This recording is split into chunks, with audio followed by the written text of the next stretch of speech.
change and lasting change in our Bahama land, we must trust God and obey Him. God will bless the nation that honors Him. So, as we mark 53 years, let us not celebrate with anxiety, but do so with hope, because our hope was never in our own strength. Our refuge and strength in times of trouble have always been the Lord Himself. So, as I close, I encourage you to think on these things and have a closer relationship with Jesus Christ. May God bless you.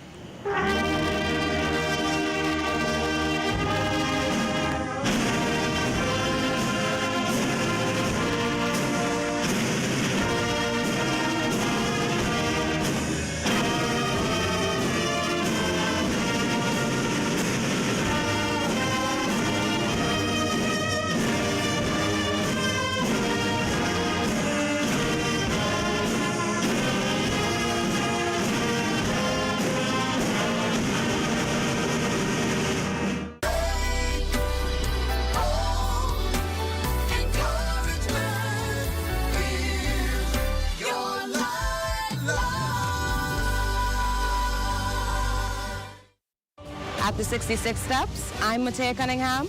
This is ZNS.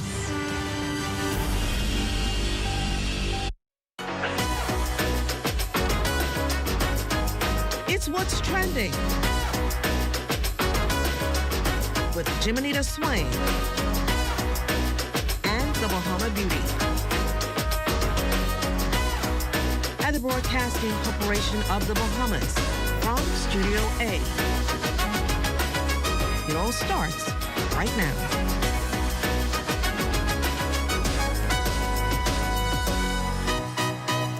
Welcome to What's Trending. I'm Melissa. This week, I'm sitting in for Jiminita Swain. It has been a weekend of mixed emotions for our country as we continue to keep those affected by this weekend's tragedy in our thoughts and in our prayers. We're also reminded of the compassion, the resilience, and the unity that defines us as Bahamians. We have a meaningful show ahead tonight, so let's get started. Our journey across generations, cultures, and the Atlantic. We're exploring the shared African heritage linking the Gullah people of South Carolina with the Bahamas. Then, in a time when connection matters more than ever, we're exploring how faith and service are bringing people together to inspire hope, purpose, and positive change. And the likes are in, the comments are rolling, and the internet has spoken. Now, the Bahama Beauty is breaking down the biggest trends, viral moments, and headline-making stories in this week's What's the Buzz? We're going to take a quick pause, but there's more buzz coming your way on What's Trending.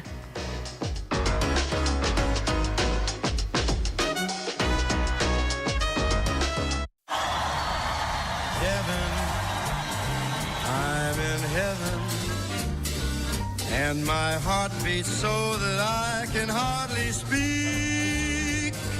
Out together, dancing cheek to cheek. I'm Jordan, by the way. Tom. The internet isn't just for surfing. There's a sea of shoppers buying online, and you can connect with them on Tingsy. Tingsy is the SBDC's online storefront built for Bahamians. Take your business to the next level by selling to customers online, both at home and around the world. People want Bahamian things, and if you got things to sell, sell on Tingsy. Find out how you can connect with a sea of buyers by visiting TingsyBahamas.com. Big sandwich. I really like the honey mustard sauce. And then like the crispy bacon on it as well. Oh, it's pepper jack cheese. I love the spice. I love the crunch. I love the original sandwich, but just that simple addition of bacon was like over the top. The chicken is really good. I like it. I like it a lot. I rate this a 10 out of 10. I'd eat this again. Love that chicken from Popeyes.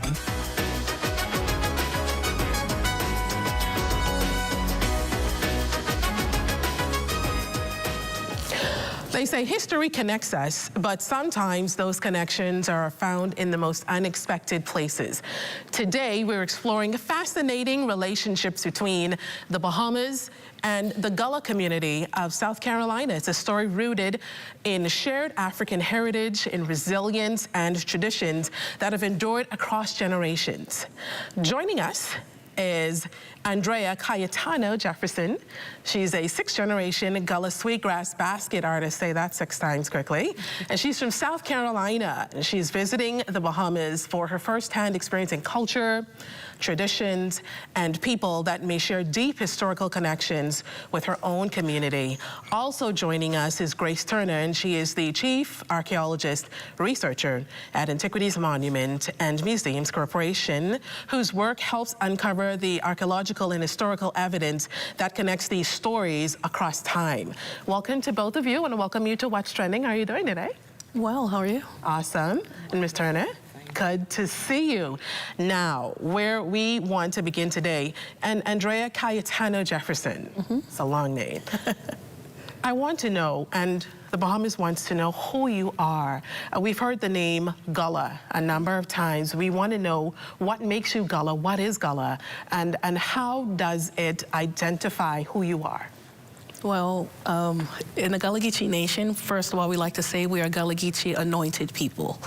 And everyone's Gullah story is just a little bit different, but for me, it means our connection to the land, our ancestors, food, and the arts, sweetgrass baskets. And so you mentioned sweet grass baskets. What is a sweetgrass basket? Because if I saw a few pictures and it looks similar to something that we do here in the islands. Yes. So you can talk to me a little bit about that. So sweetgrass baskets are one of the oldest African art forms still practiced in the United States. Like you said, I am 6th generation. I have my daughter 7th, and I also work with my mom, who's 5th. So our family has been harvesting and sewing baskets from the time they've been enslaved on the sea islands of the Low Country. Okay, and so that perhaps is why it's so important to preserve the making of those baskets. Yes. Okay, because it tells your story. All right, so tell us a little bit more about the similarities of Gullah and perhaps Bahamians. I've seen it on TikTok a time or two where, you've seen some differences in the things, or some similarities, I should say, in the things that we say. The things that we say, Yes. the food that we eat. You have peas and rice. We have peas and rice, but we call it a hop and john. We love a macaroni and cheese. You have crack conch. Our conch is whelk, but we stew our conch down. And of course, we love to dance, and we love people and music, all of that good stuff. I feel like I'm home when I'm here. Now, of course, we want to bring Grace into the conversation.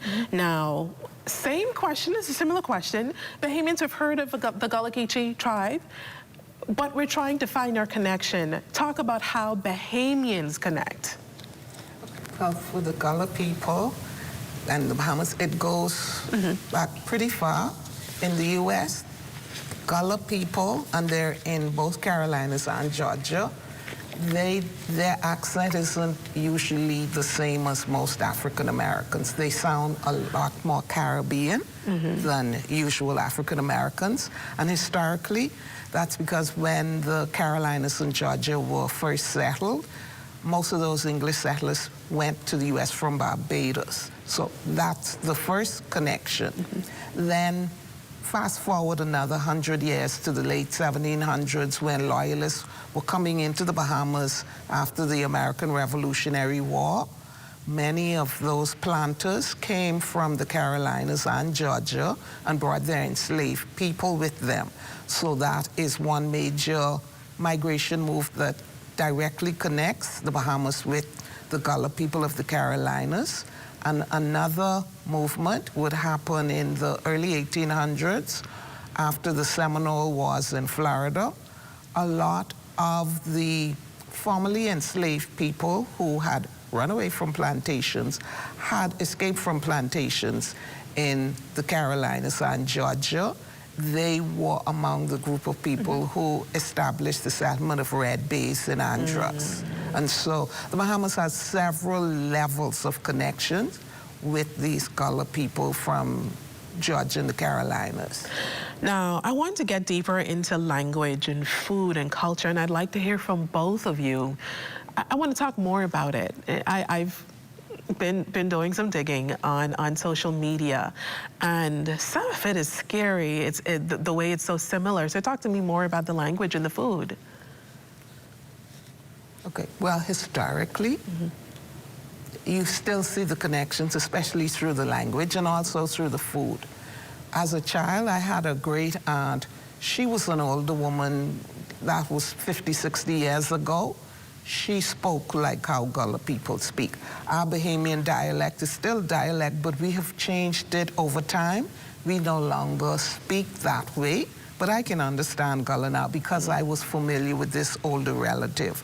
So our version of Bahamian English has changed a bit over time, but historically, it was very much the same as the Gullah Geechee form of English. And as Andrea had said, our foods, ultimately they are African, but you can see very strong cultural similarities between their foods, their peas and rice, their treatment of seafood, and for music and dancing. We rush in church as well as in Junkanoo. They rush in church as well, similar. So a lot of our African heritage shows through these enduring cultural connections even today. Now, history isn't only preserved in books, it's found in artifacts, landscapes, and the stories that we tend to pass down throughout generations. Why is it so important that we continue researching and preserving this particular shared heritage? Well, that's very important because, as I said, when I was a child, I had a relative who essentially spoke Gullah, spoke very similar. But over time, she died. I did not speak like her. My mother didn't speak like her. So over time, if you don't maintain those connections, if you don't pay attention to them, you are liable to lose them. So it becomes very important because it helps us have a grounding and an understanding of who we are as a people, where we came from, why are we the way we are. All right, awesome. Now, Andrea, you've only just begun your visit here, all right? I want to know, what are you looking forward to most?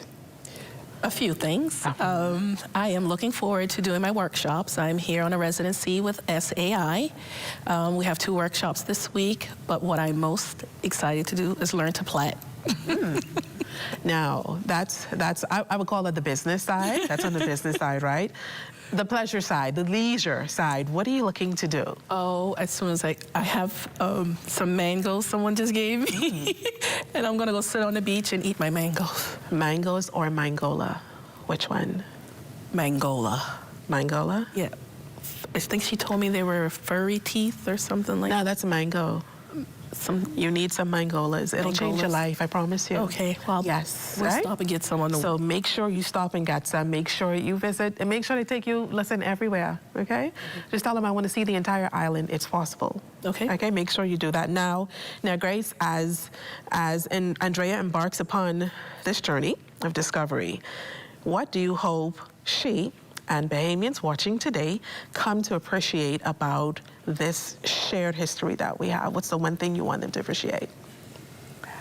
I would like Andrea, as well as Bahamians watching, to appreciate that we have a shared history that goes way back several hundred years, that goes way back. And ultimately, it would go back to our African ancestry. Some went to the Carolinas and Georgia. Some came directly to the Bahamas. We have had migrations back and forth in between. Bahamians still migrate to the U.S. back and forth, but quite often in more modern times, we're not aware that we have a much deeper, older connection than just going over there to shop or going to some conference or some amusement park. We have a much deeper cultural and historical connection that binds us together. They sound Bahamian. They talk Bahamian. They eat Bahamian food. They're Bahamians who live in the Carolinas. Absolutely. That's wonderful. Now, today's conversation, it reminds us that history isn't just something we read about. It lives in our traditions, in our communities, and the stories that we continue to share. Our sincere thanks, our most sincere thanks to both of our guests. First set of guests, we want to say thank you to Miss Grace Turner, and we also want to say thank you to Andrea Cayetano Jefferson. Correct. Thank you guys so much for joining us here on What's Trending. Thank you so much. Thank you for having us. And of course, in a world that often feels divided, one gathering is creating space for connection, encouragement, and purpose. And we'll talk more about that after the break.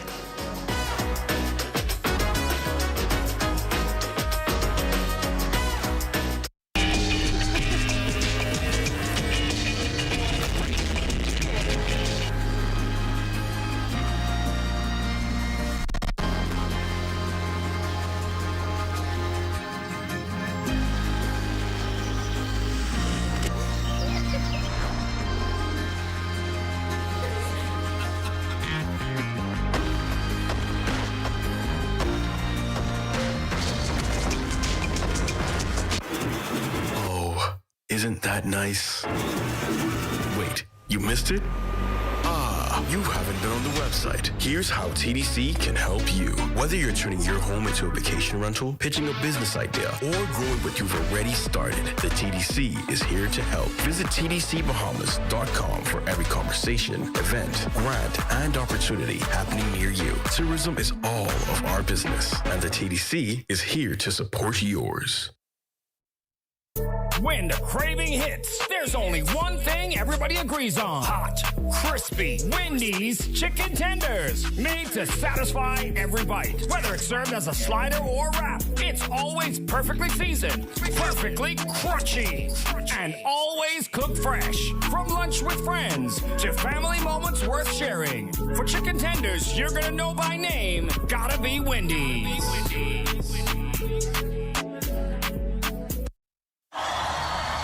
Heaven, I'm in heaven, and my heart beats so that I can hardly speak. Out together, dancing cheek to cheek. I'm Jordan, by the way. Tom.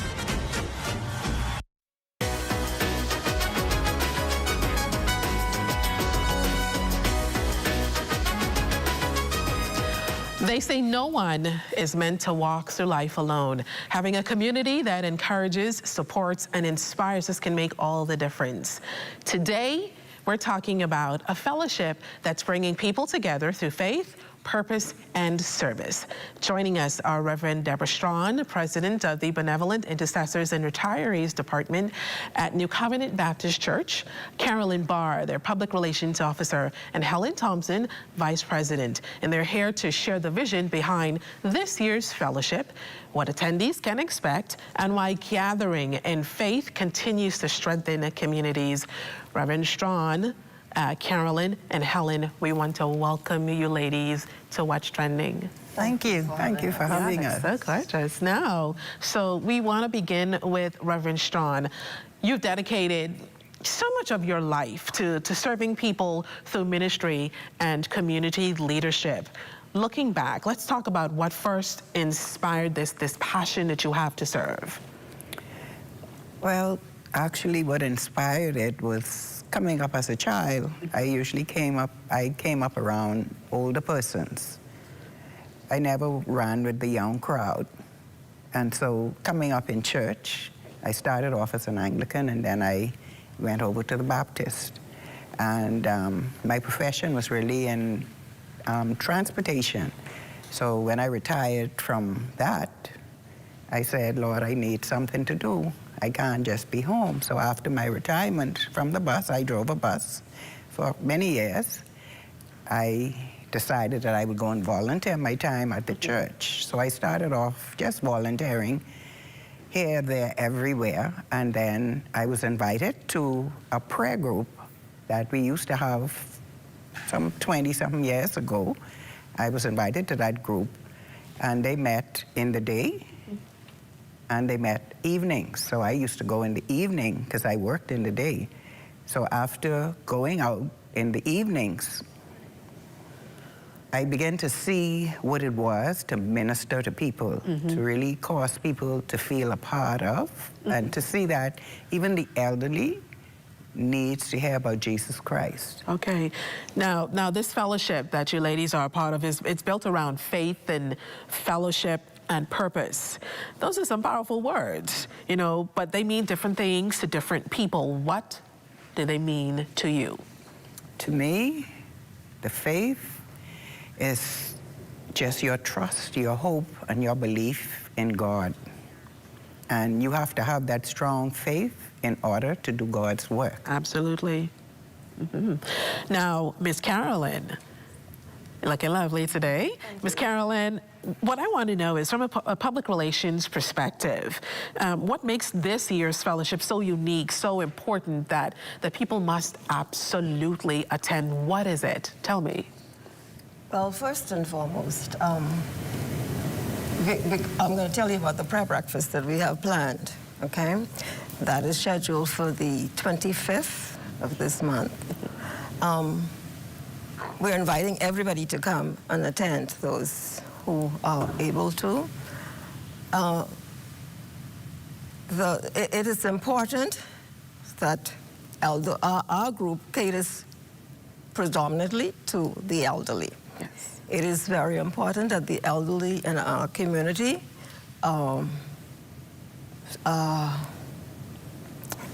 socialize.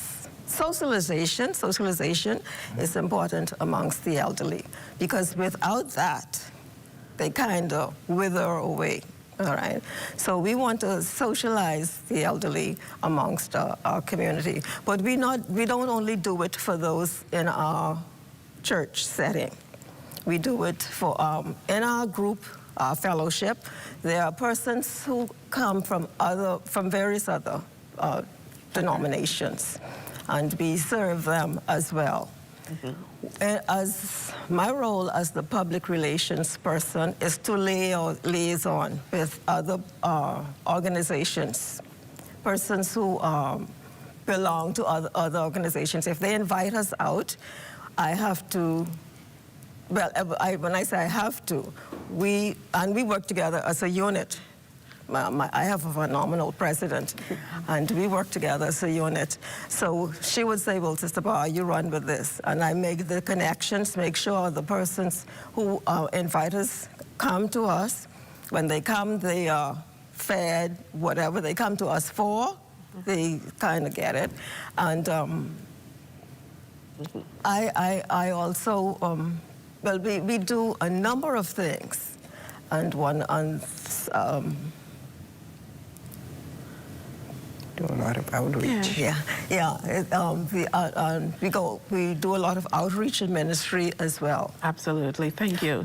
Yeah, and in this outreach ministry, I'm responsible for making sure that things go as planned. Thank you so much. Now, of course, we have Ms. Helen, who's here as well now. Ms. Helen, as Vice President, I can tell of the entire operation, I got to put it that way. Putting something like this together, you know, is a heavy task. Right. Talk to us about what went into pulling something like this off. Oh, it's a lot of work. Yeah. It's a lot of work. But the thing that we focus on is because we have such a great time at our meeting, yes, we want to share it to the nation to see what a good time so they can come and join us. And that is why we said we would put on a prayer breakfast to show the nation so we can have more members come in. Okay. Now, of course, looking beyond this year's event, what impact do you hope to have for those attending? What do you want them to walk away with? And anyone can answer that. What do you want them to walk away with? I want them to walk away being transformed. Walked in one way, but walked out, transformed, fully believing in God, fully believing that, putting their trust in God. Absolutely. That's what I'd like them to walk away with. Absolutely. Well, we're looking forward to a fabulous time at this prayer breakfast. Yes. And I hope that you ladies can get to impart the knowledge, the faith, So we're looking forward to each and every one of those individuals. And I want to thank you so very much for joining us. And so I'm going to say thank you to Ms. Strawn. Yes. I'm going to say thank you so much to Ms. Carolyn, calling Ms. Carolyn. We have a speaker at our breakfast. Oh, okay, awesome. Speaker. It's not just a regular sit-down breakfast. We're going to feed the whole man, body, mind, and soul. Okay, so it's going to be a speaker, Reverend Dr. Alberta Williams. She will bring a word for us. And everyone is going to walk away transformed after the breakfast. They will walk away transformed. Okay, thank you guys so very much. And of course, speaking of purpose and investing in the next generation, we have graduation season. That is a celebration of hard work, perseverance, and dreams realized. Today, we're shining a spotlight on outstanding young scholars who have reached the top of their class, proving that dedication truly pays off. Let's meet the valedictorians and salutatorians of Anatole Rogers High School and Government High School. Congratulations to the class of 2026 valedictorian and salutatorian. Your hard work, dedication, and perseverance have earned you this outstanding achievement. As you begin this exciting new chapter, may your future be filled with continued success and limitless opportunities. Our sponsors salute academic excellence and proudly join in celebrating your remarkable achievement.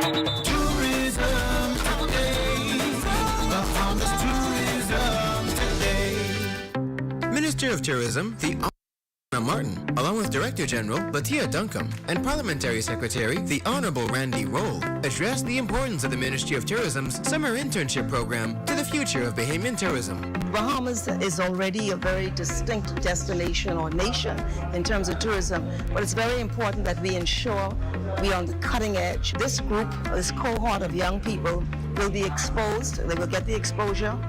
Secondly, they will get levels of training through an internship.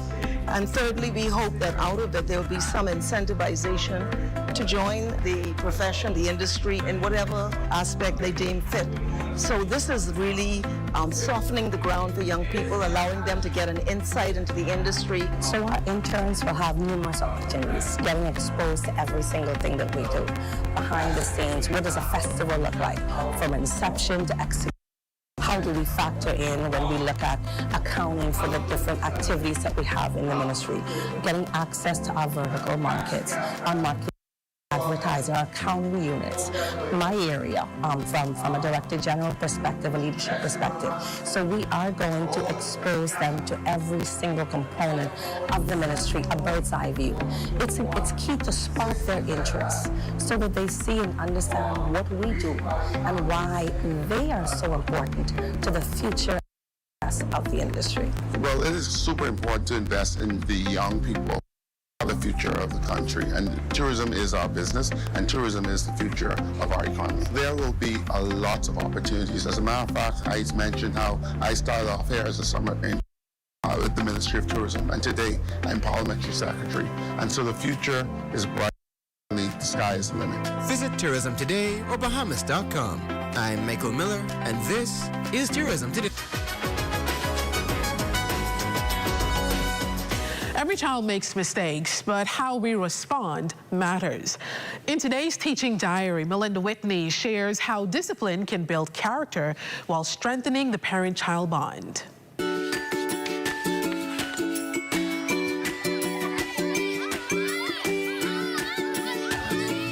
Correction is necessary. Consequences matter. But discipline should never feel like rejection. After the lesson is taught, after the consequences is given, take a moment, parents, to reconnect with your child. Remind them, I love you. Remind them, I'm not angry forever. Because children don't just remember the discipline, they remember how it felt. They need to know that even when they make mistakes, your love doesn't change. So before they close their eyes tonight, make sure that their heart is at peace. Because a child who feels loved will always find their way back to what's right. The soundtrack to summer starts here. On Tuesday, discover how Bahamas is delivering unforgettable nights of live music, energy, and world-class entertainment. And that's a wrap for What's Trending. Thanks for watching. Follow us on Instagram at What's Trending on ZNS, and we'll see you tomorrow at 6 p.m.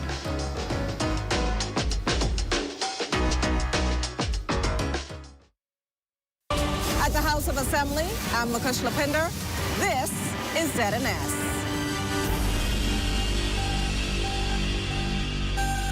This is the Bahamas Tonight, the Northern Edition. Here's a look at stories making news tonight.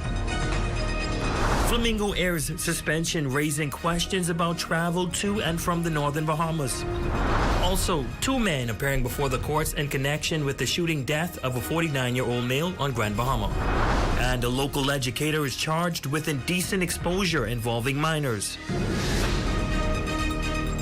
The Bahamas Tonight Northern Edition starts now.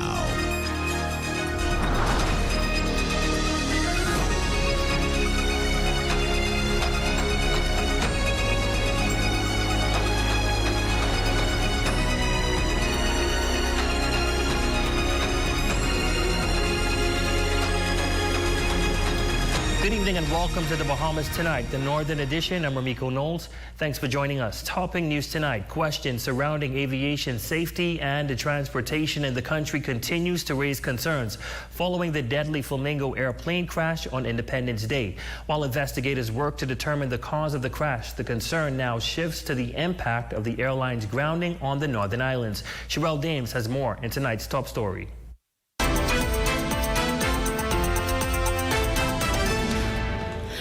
What is going to be done in place of Flamingo Air? Flamingo Air has served communities across the Bahamas for decades, providing regular service to several islands, including Grand Bahama, Bimini, and Abaco. The airline, which operated a fleet of 7 small aircrafts, was thrust into national spotlight following the July 10th Independence Day crash that claimed the lives of 10 persons. As the country continues to mourn, questions are also being raised about a number of previous incidents involving the airline that have resurfaced in the public domain. With Flamingo Air's operation suspended until further notice, many residents who rely on the carrier for travel throughout the Northern Bahamas are now being forced to seek alternative options that could come at a higher cost.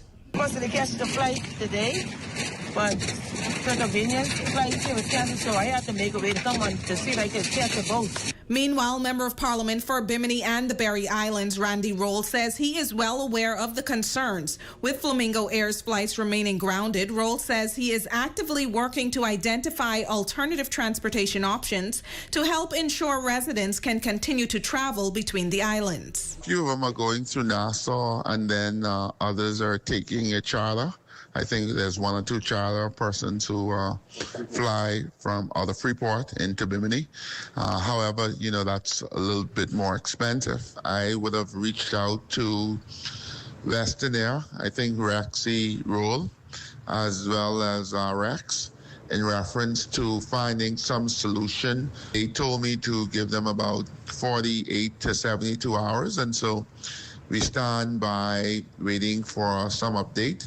And MP for Central and South Abaco, Bradley Fox Jr., says existing ferry and charter services can help meet immediate demands for those left stranded. We have a myriad of charter companies right here in Abaco as well, and I'm sure they're using their head to figure out how to deal with some of that traffic to get people back to Freeport. And as the country continues to grapple with consecutive loss and tragedy in recent weeks, there is a renewed call for prayer and vigilance. To think about the families who have to contend with having lost their loved ones in that way in particular is just really devastating. Now, in the wake of the recent tragic plane crash, Flamingo Air's website has been taken offline, and a sign has been posted here at the domestic terminal stating that the airline is closed until further notice. Now, the company recently issued a press statement saying that passengers with existing bookings can begin the refund process starting today at 12 noon, Monday, July 13th, through Thursday, July 16th until 4 p.m. And for further information, you can contact the company's number directly. For the Bahamas Tonight, the Northern Edition, I'm Sherelle Dames. Thanks, Sherelle. Well, as the Bahamas continues to grieve following the tragic Independence Day plane crash in Andros, the Grand Bahama Christian Council is calling on the nation to come together in faith, prayer, and support for the families affected. Council leader Kenneth Lewis says moments of national tragedy are when Bahamians must lean on one another, setting aside differences to stand as one people. They believe the church has a vital role to play in offering hope, comfort, and spiritual guidance as the country mourns. The nation's immediate focus should be on supporting the grieving families, lifting up first responders, and keeping everyone affected in prayer. When I've heard of the tragedy in North Andros, it grieved my heart, and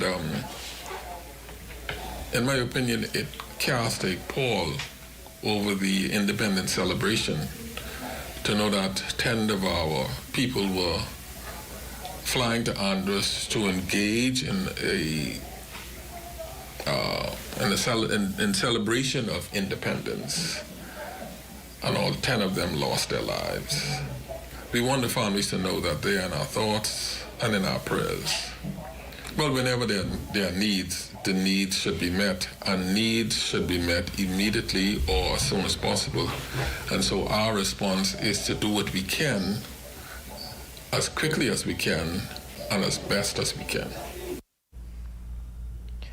Switching gears now, after months of waiting, Stafford Ferguson's family is one step closer to seeing justice take its course as two men appeared before magistrate's court early Monday morning. The courtroom was filled with Ferguson's family as the accused faced two serious charges. Our Jolanda Thompson-Everest reports.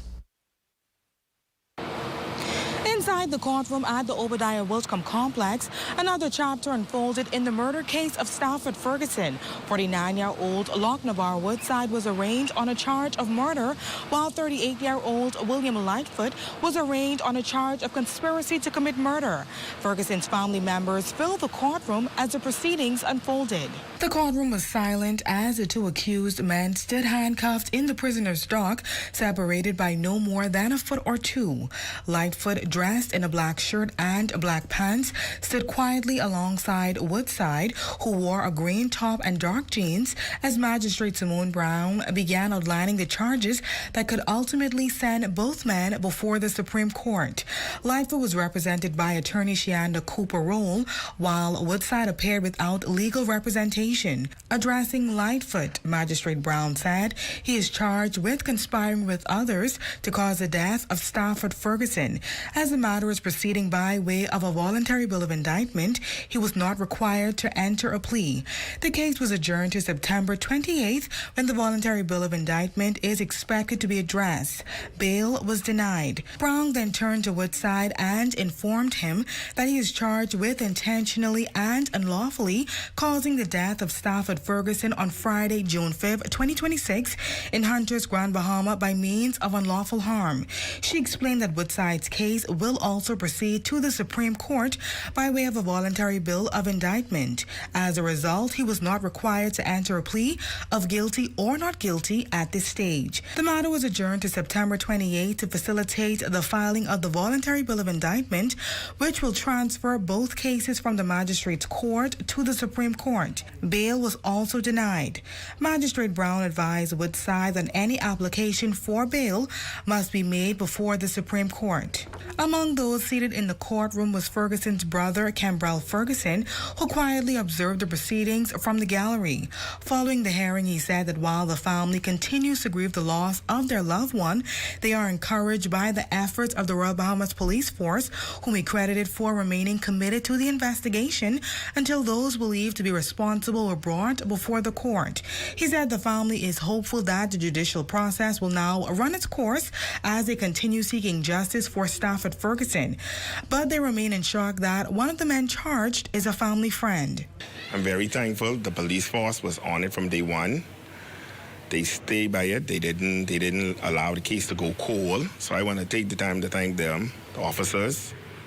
They never give up. Following the murder arraignment, Lightfoot was escorted to the Garnet Lavardi Justice Center to face a separate criminal matter. In a dramatic twist, prosecutors allege that Lightfoot also attempted to kill his own co-accused. He has been charged with the attempted murder of Lochnabar Woodside, the man who was jointly accused with him in the killing of Stafford Ferguson. For the Bahamas Tonight, the Northern Edition, I'm Jolanda Thompson, Everest. While in other court proceedings, Rudon Knowles and William Lightfoot, the man who was charged with conspiracy to murder, today appeared before Magistrate Charlton Smith to answer to charges of attempted murder. This incident is in connection with the shooting of Lochnavar Woodside on Sunday, June 28, 2026. Watching quietly from the courtroom was Knowles' mother, who became visibly emotional as the proceedings unfolded. 44-year-old Knowles, dressed in a green plaid shirt and light blue pants, stood beside 38-year-old Lightfoot as both men faced the court. They were represented by attorney Shianda Cooper Roll, as the prosecution has elected to proceed by way of a voluntary bill of indictment. Neither defendant was required to enter a plea. The prosecution informed the court that notice to proceed by way of voluntary bill of indictment bail was denied for both defendants. Magistrate Smith advised Knowles and Lightfoot that any application for bail must be made before the Supreme Court. Still in court news, a primary school teacher is facing serious charges tonight. 35-year-old Leon Cooper Jr. was arraigned before Freeport Magistrates Court today on 2 charges of indecent exposure involving juvenile females. The charges were initially brought under the Penal Code, Chapter 84, with the indecent exposure offense carrying a penalty of $150 fine. However, Magistrate Ewell Johnson questioned whether the charge was appropriate, stating that the alleged offense appeared more suitable for prosecution under the Sexual Offenses Act because of the nature of the allegations. The matter was referred to the Director of Public Prosecutions, DPP, for review. Following that review, the arraignment proceeded shortly after noon. Cooper pleaded not guilty to both charges.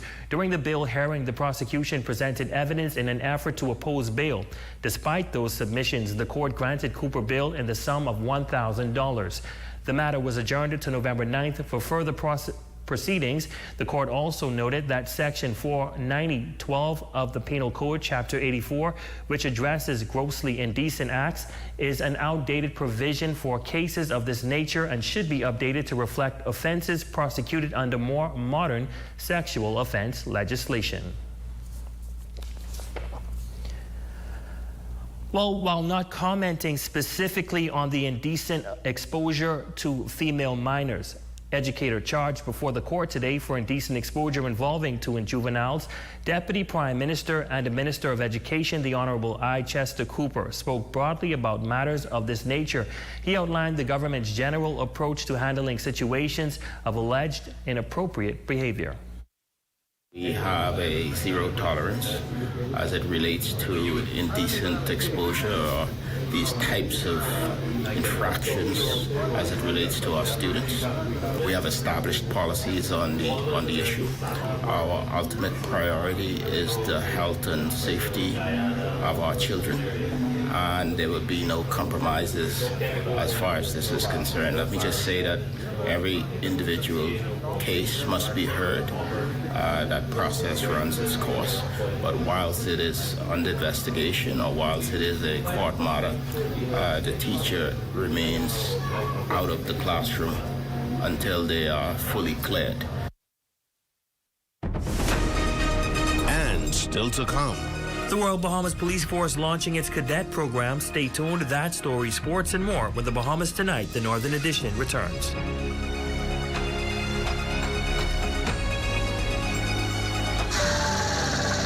You have enough things to worry about.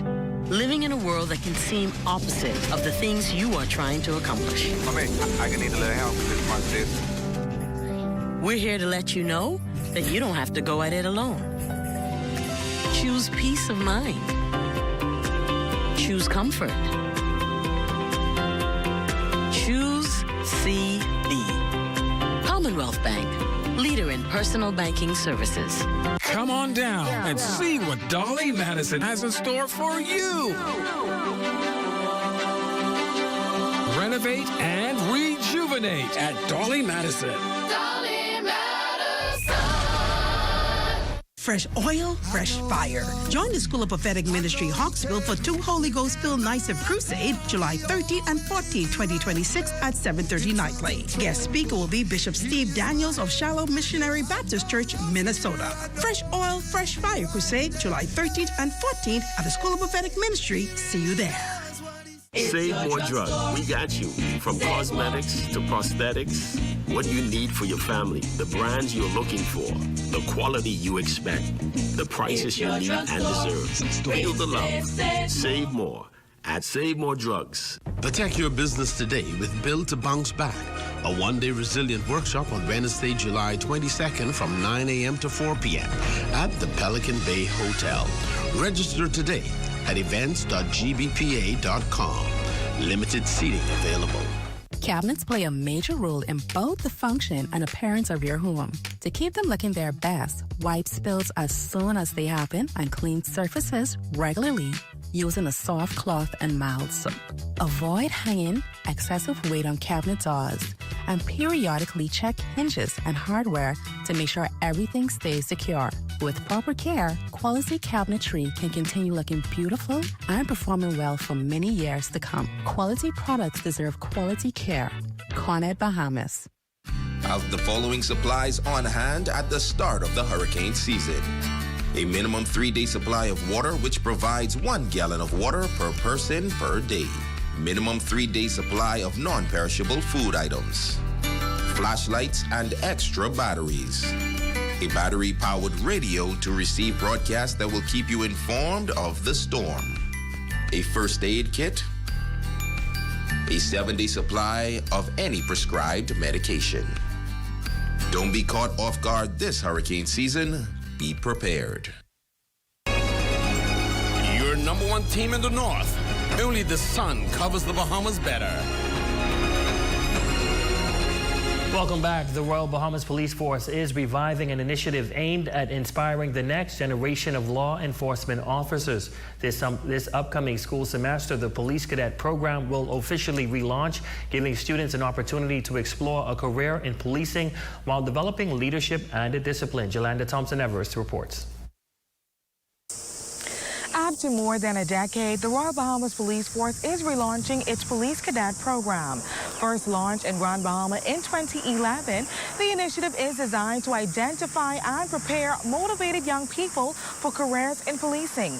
Recruitment officer from the Royal Bahamas Police Force Training College, Inspector Chanel Goddard, explains what students can expect as the program makes its return.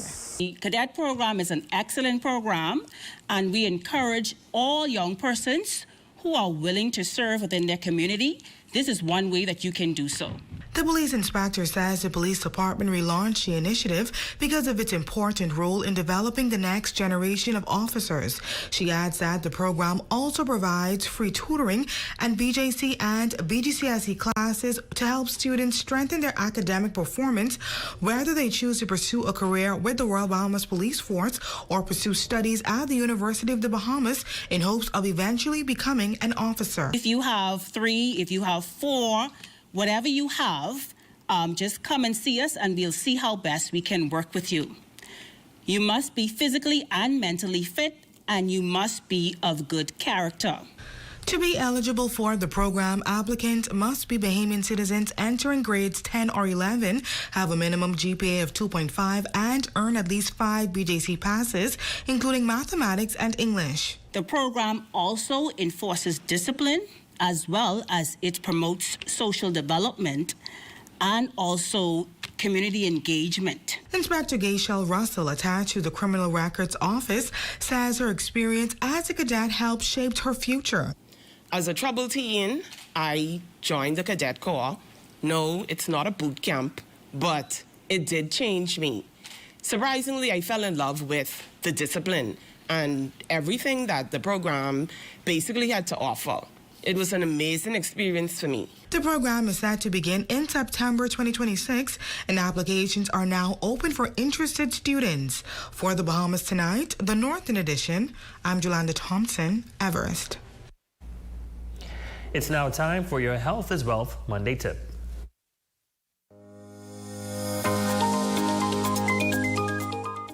Healthier eating is important if we want to prevent illness and improve wellness. We are all challenged to make healthier choices about how and what we eat. Most of our favorite dishes are rich, and preparing these delicious foods, think about reducing sugar, salt, and fat, and adding fresh vegetables and fruit. If a dish requires sweetening, consider using a healthy substitute sweetener like honey. When seasoning a dish, try reducing the amount of salt by half and using herbs and spices to enhance the flavor. Choose to bake or grill foods instead of frying them. Making a few simple changes can help you and your family enjoy many of our special dishes. I'm Dr. Monique Pratt, and remember, your greatest wealth is your health.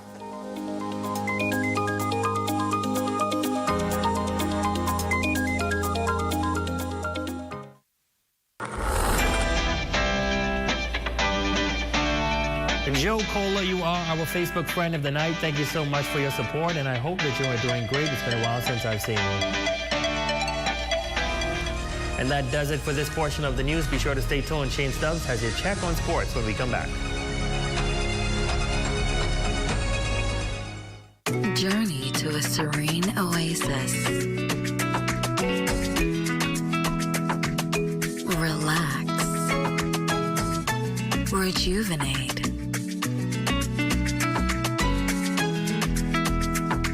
Renew. Welcome to Renew Day Spa. For appointments, call 352-RENU. I want to put some shoes on your feet. I like this one. Before us, there was an idea. That idea allows us to serve you. Because it's not. It's not just about the shoes. It's all about helping our customers. Look good and feel good. Let us put shoes on your feet.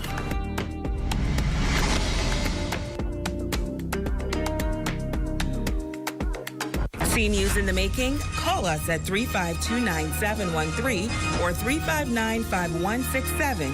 Or you can email us at zns3news@gmail.com.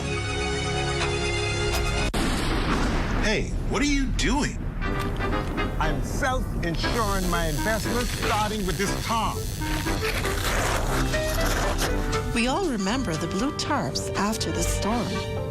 Let's make sure that we are covered with more than a tarp. Don't allow your investment to be at risk. Protect your investment with one of our insurance policies. Nobody does it better. Come and visit us at Shop Smart, 'cause everything is here. Yes, we have it all for you. Toys, clothing, office supplies, appliances, custom cut blinds, bedding, drapes, and rugs. Come and visit us on Mackey Street, 2 blocks down from Wolf Road. Call us at 698-1052. Shop Smart, and Shop Smart, and Shop Smart. Oh, everything is here.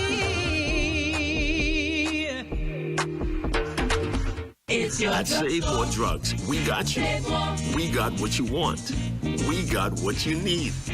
We got what you came for. The quality you expect. The prices you need and deserve. Save more at Save More Drugs.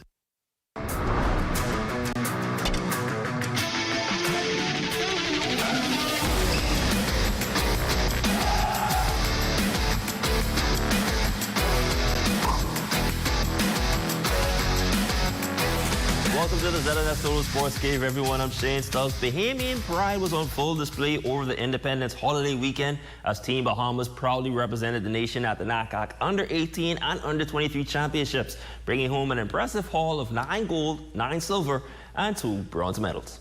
A number of those medal-winning performances were headlined by Jacario Wilson, who captured gold in the Under-18 boys 110-meter hurdles. Wilson also posted the second fastest time in the world this year in that event, blazing to victory in 12.94 seconds.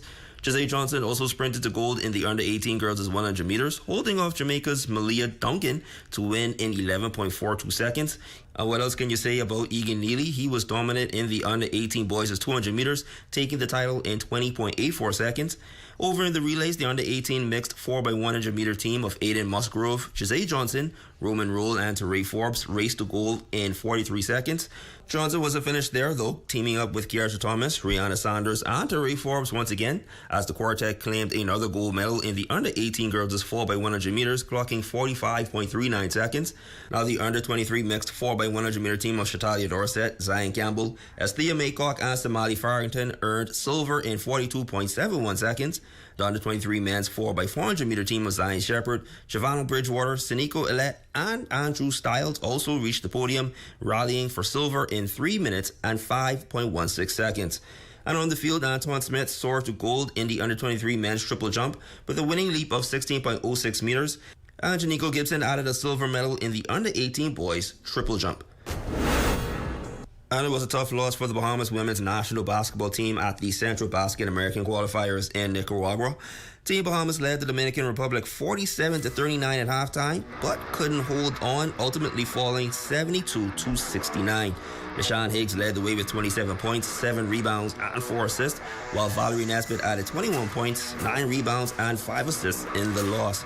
Team Bahamas returns to the court later this evening to take on host nation Nicaragua at 9:30.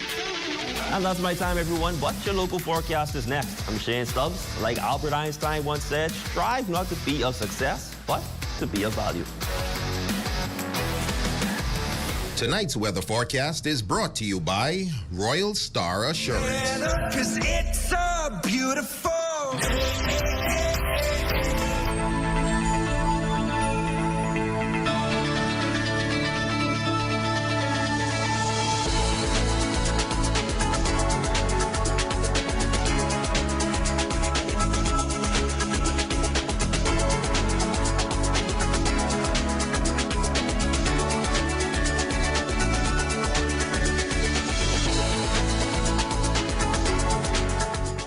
Here at Freeport Decorators, we have hundreds of products for you to choose from. Whether you're in the market for trophies, plaques, rubber stamps, corporate signs, any kind of interior signage, stamps, or seals, we're your one-stop shop. We feature glass, acrylic, crystal awards for every occasion. We build all the trophies here on site. Looking for a gift item? We feature pens, key rings, mugs, tumblers, barbecue tools, even bamboo cutting boards. Have something already? Bring it on down. Let us see if we can print that special something on it for you. Need a headstone? Memorialize the memory of your loved one with a beautifully lasered granite marker. Our store hours are Monday to Friday, 9 to 5. We focus on customization. So if you have an idea or a new concept, bring it on down or call us at 352-5557 or even WhatsApp your idea to us at 646-0777 and we will do our best to make your awards and recognition ideas a reality. Save more drugs, from cosmetics to prosthetics. What you need for your family, the brands you're looking for, the quality you expect, vitamins you need, and prescriptions you came for. Feel the love. Save more at Save More Drugs. Fresh oil, fresh fire. Join the School of Prophetic Ministry Hawksville for 2 Holy Ghost-filled nights of crusade, July 13 and 14, 2026 at 7:30 nightly. Guest speaker will be Bishop Steve Daniels of Shallow Missionary Baptist Church, Minnesota. Fresh oil, fresh fire crusade, July 13th and 14th at the School of Prophetic Ministry. See you there. Hey, what are you doing? I'm self-insuring my investments, starting with this tarp. We all remember the blue tarps after the storm. Let's make sure that we are covered with more than a tarp. Don't allow your investment to be at risk. Protect your investment with one of our insurance policies. Nobody Does it better. Your number one team in the North. Only the sun covers the Bahamas better. And that is going to do it for us here in the North. I'm Ramiko Knowles. Thanks so much for joining us. The Bahamas Tonight is coming your way next.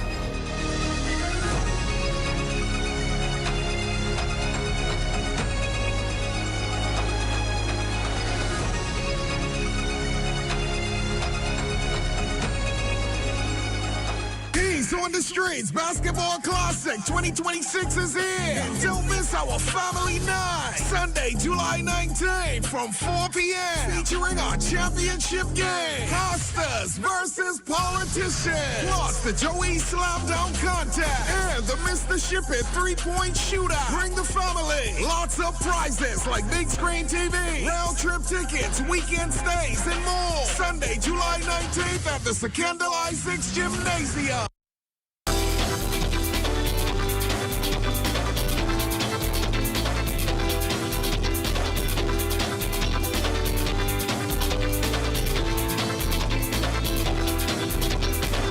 We have been known for our quiet revolutions. Always remember, it wasn't blowing at first, and that flag began to flutter.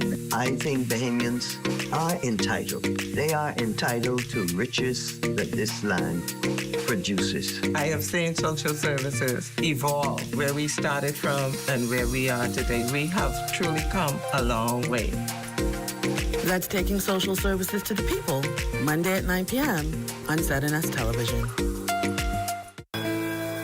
Abuse, domestic violence, suicidal tendencies. Are you being stressed out from these problems? Call the national hotline at 422-2763 or 322-2763. There are trained social workers available 24 hours to help you. Know that you are not alone in this. At Bahama Boulevard, I'm Sean Innes. This is ZNS.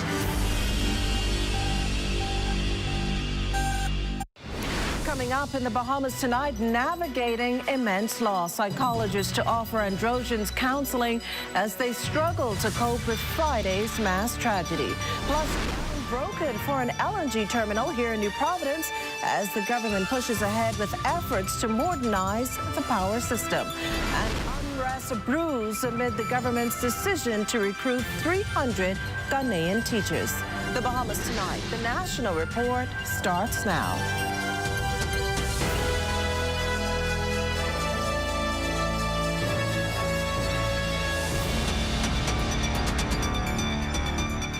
Good evening, everyone, and welcome to the broadcast. Tonight, psychologists are on the ground on North Andros, a community that is still coming to terms with Friday's air tragedy that claimed 10 lives. This fatal crash believed to be among the country's deadliest aviation mishaps. And as Corval Pyfrom reports, the roads to both recovery and closure in this investigation will be long and difficult. Friday's horrific plane crash, which is believed to have killed at least 10 people, has left a dark cloud over North Andros, the site where the ill-fated flight went down. The heart of North Andros is still somber. The persons are still trying to wrap their heads around what is going on and to process the grieving process. Since the Independence Day tragedy, crash scene investigators have been combing through the scene in search of clues to tell them what might have brought the Flamingo Airlines twin-engine Cessna 402 down into a foresty area. Island Administrator Beverly Larimore says because the plane went into flames after impact, collecting evidence as well as the remains of the deceased has been challenging. Whatever remains that they were able to find, they have removed.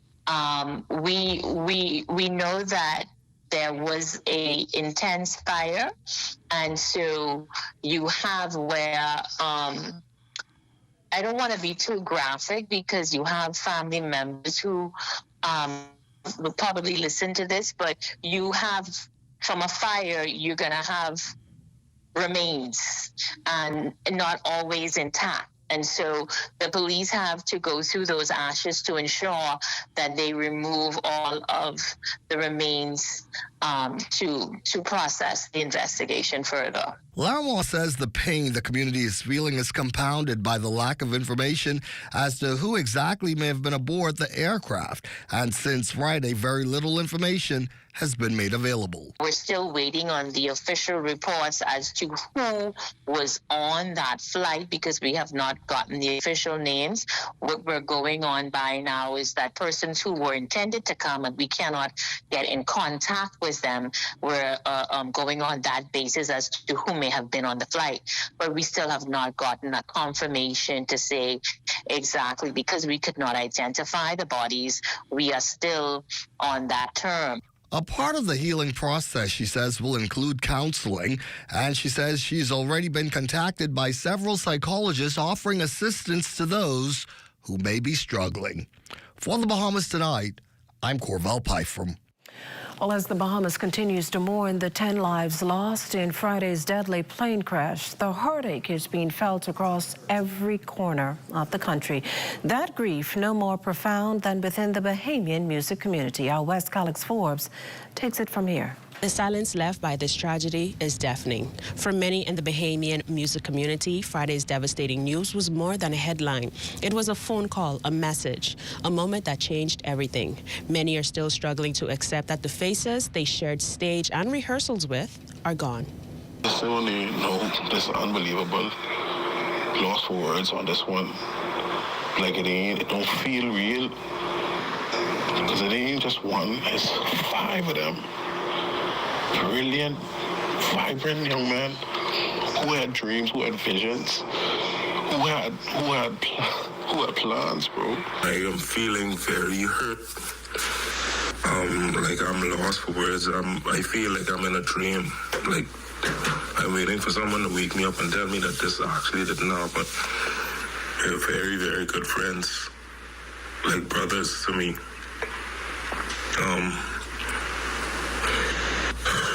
It's just hard to accept that I'll never see them again. Like, that's it.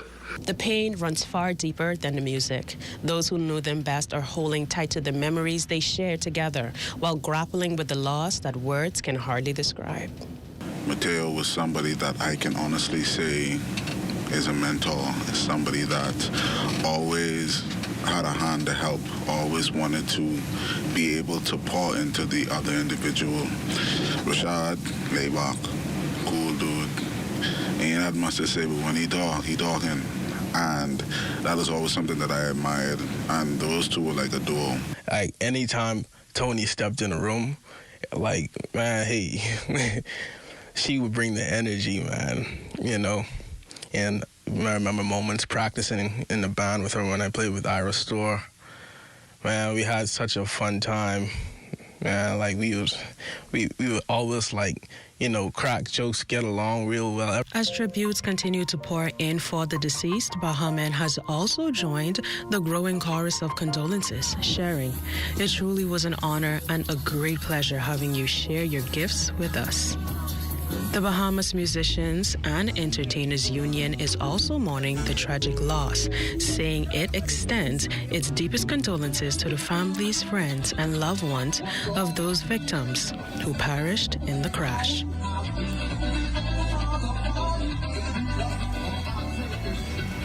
Well, that was our West Alex Forbes. Meantime, a candlelight vigil to be held tomorrow, July 14th, to honor the lives of the 5 DuPont band members and the remaining passengers who perished in Friday's fiery plane crash in North Andros. Production manager for DuPont band, DJ Rev Emil Sweeting, says final preparations are underway for the memorial set for DuPont Restaurant on Fire Trail Road East, beginning at 8 p.m.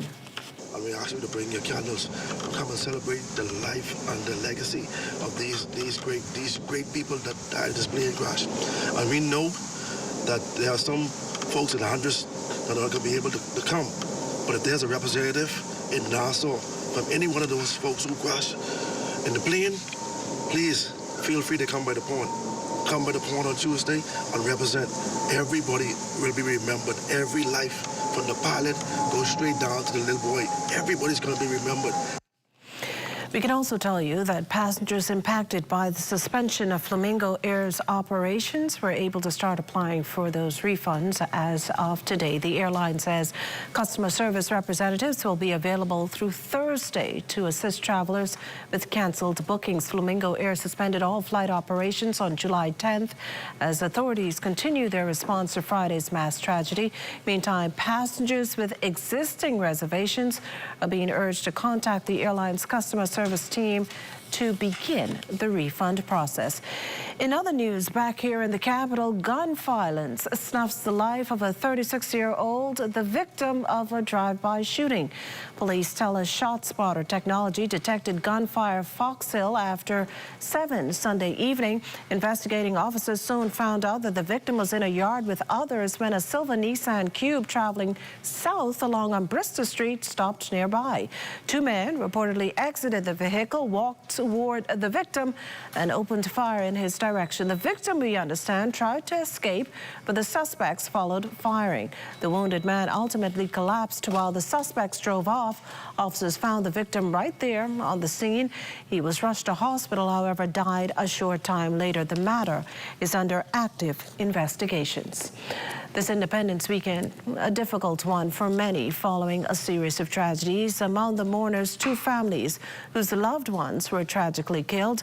Our Maya Moss caught up with them just this morning. The trauma of death also hitting 2 families here in the capital whose loved ones were killed this past weekend. Among those making the daunting trek to the Princess Margaret Hospital's morgue around 9 a.m. this morning, Laurie Miller, the aunt of 33-year-old Delano Miller, one of the 2 men killed in Saturday night shooting that also left 3 women wounded. Up to airtime, no arrests has been made. This child just buried his mother 4 months ago. This child got killed. So it's kind of rough. It's rough. The pain equally deep for relatives of Ryan Baston, the 43-year-old fatally struck while attempting to cross Taylor Street in the Nassau Village community on Thursday, July 9th. According to police, the driver left the scene. Surrounded by loved ones, Baston's brother, Kendrick Smith, says Ryan's death has shattered his 6 children, the youngest just 2 months. The police haven't reached out to the family as yet. No one tell me nothing. No one saying nothing. No one trying to come to all the family. He is love. He is love. I don't want the world to my brother is love. Everyone love my brother. My brother, I tell you, my brother's my heart. Everyone love him. Naga is a good person.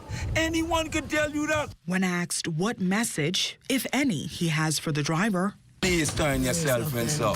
If you know what's good for you, please turn yourself in, sir. Well, as family members prepare to lay their loved ones to rest, they say while this tragedy has permanently changed their lives, the love shared between them and their late family members will remain long after the final goodbye. Reporting for the Bahamas Tonight, I'm Amaya Moss. In related news, another man added to the remand population down at the Bahamas Department of Corrections following his arraignment earlier today. Formally charged with the January 27th homicide of Jamal Ferguson was 31-year-old Dario Hunter. Police at the time reported that a co-worker requested a wellness check after not hearing from or seeing Ferguson. Investigating officers followed up and found the hotel employee and national team volleyball player lifeless in his Daffodil Avenue home. There were stab wounds to his upper body, but murder not the only charge brought against the accused. There was also burglary. Hunter was denied bail. He returns to court on October 29th for a voluntary bill of indictment. He's been remanded to B-Docks until then. Coming up, a significant step taken towards energy reform. You're watching the Bahamas Tonight, the National Report. There's more when we return.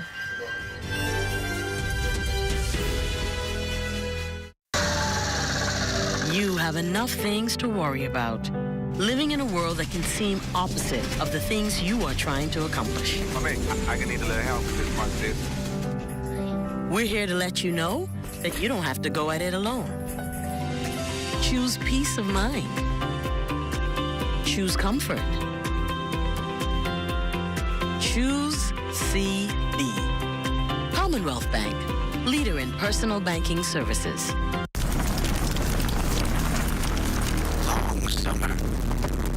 hot sun, people coming over, and nobody feeling like cooking.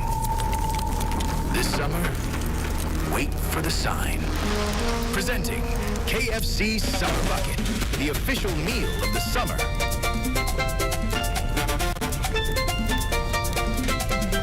KFC, it's finger-licking good.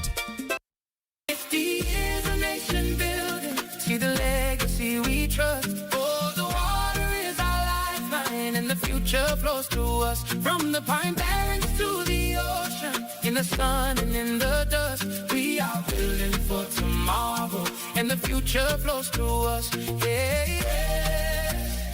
Yes, the future flows through us. The Water and Sewage Corporation, celebrating 50 years of nation building. When the craving hits, there's only one thing everybody agrees on. Hot, crispy, Wendy's chicken tenders. Made to satisfy every bite. Whether it's served as a slider or wrap, it's always perfectly seasoned, perfectly crunchy, and always cooked fresh. From lunch with friends to family moments worth sharing. For chicken tenders you're gonna know by name, gotta be Wendy's. I never went out like this yet my entire life. Right now, I was just scared to touch the car. They tell me all over it. And as I understand it, I said, you don't believe it. Thank you, Father. Oh, my catching bus day is over. 16, eh? There ain't no more of that. It's me. I went out of style with a key. Feels totally excellent. I'm enjoying it. I'm loving it right now. Ultra Game, give me the ultimate upgrade.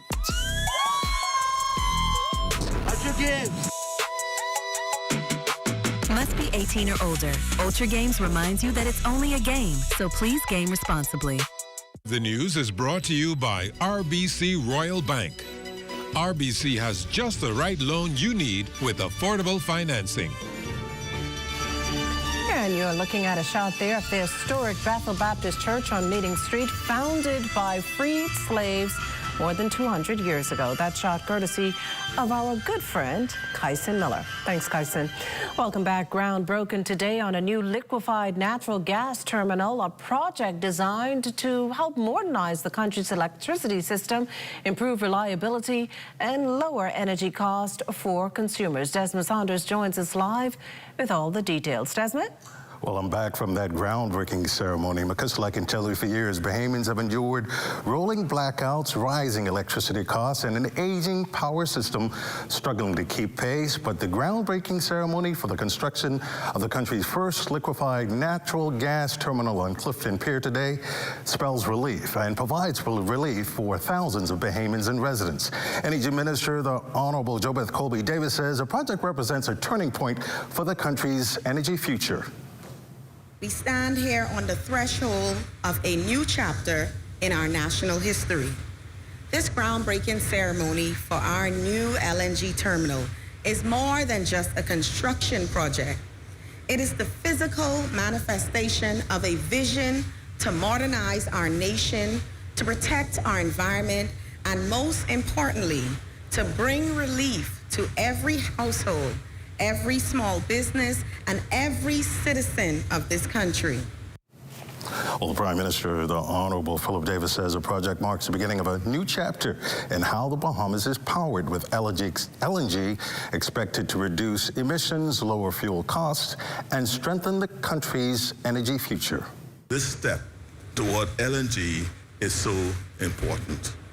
This project is part of a broader effort to strengthen our energy foundation and to give families the confidence that when they turn on the lights, the power will be there. That is the work of government. And while progress is not always dramatic, over the years, those decisions shape the lives of a nation. Now, Chairman of Focal Holdings, Dexter Adderley, says the terminal represents a major investment in the country's future. I must commend the government vision to make this a reality. As the minister referenced, the idea of LNG started back in 2002. It's only in recent years that the government has had the the vision and the inspiration to make it happen. Now, Makusala, I must add that this $500 million project is a partnership between Focal and Shell, and once completed, the LNG terminal will help power a new era for Bahamas Power and Light, promising lower energy costs and a cleaner future for every household. Well, thanks, Desmond. In other news this evening, Deputy Prime Minister, Minister of Education, Science and Technology, the Honourable Chester Cooper, says he's choosing to focus on the substantive issues as the government moves to address the long-standing teacher shortage. His comments come amid fierce criticism over the announcement. There is an acute teacher shortage. Teachers complain often that they don't have the type of coverage in the classrooms that they deserve. They sometimes complain that they are overworked. We are bringing relief to all of these complaints and solving the problems that we see in the system. As it relates to the industrial agreements for teachers, we've already reached industrial agreement with BECAU, one of the teachers' unions. We are close to completing the industrial agreement for the BUT. We have, in fact, reached out last week to the leadership of the BUT to set a meeting to finalize these discussions. Well, while the government seeks to engage the foreign teachers, Cooper says it will not be at the expense of trained Bahamians. But the fact is, for various reasons, the ministry cannot find sufficient teachers at home. He also adds that the teacher shortage was one of the primary issues the BUT and the BECAWU have been brought in meetings. We have a Bahamian first priority. Any Bahamian qualified teacher who wish to work, we are setting up a desk specifically to accommodate the expeditious processing of all of those individuals. We have a task force comprised of all of the agencies of government that's relevant to accelerating this process, including the police that deal with vetting, including NACOB that deal with accreditation and equivalency, including foreign affairs, and all of the arms of the Ministry of Education and, of course, the public service. So we've taken the matter seriously. Well, that serious pushback to the government's decision to bring on some 300 Ghanaian teachers, which could very well lead to unrest. Bahamas Union of Teachers President Belinda Wilson first taking the issue with the fact that it was through Ghana's foreign minister's social media post that she and her members first learned of the arrangement, said to be the first phase of new cooperation in education. Wilson is tonight condemning the decision as both egregious and highly offensive. We have not been informed yet officially what subject areas, what grade levels, what schools. Are the schools on the islands? Are they in New Providence? Are they in Grand Bahama or on the Keys? What schools are you targeting?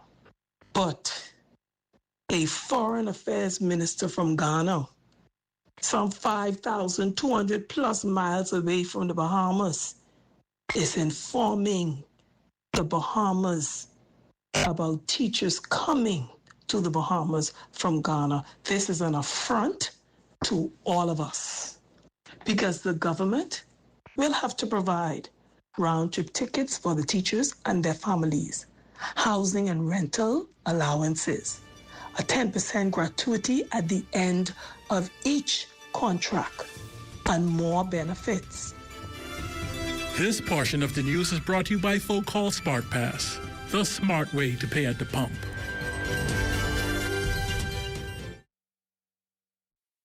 Looking to transfer your designs directly to fabric or garments for the family gatherings, funerals, social clubs, team uniforms, and much more?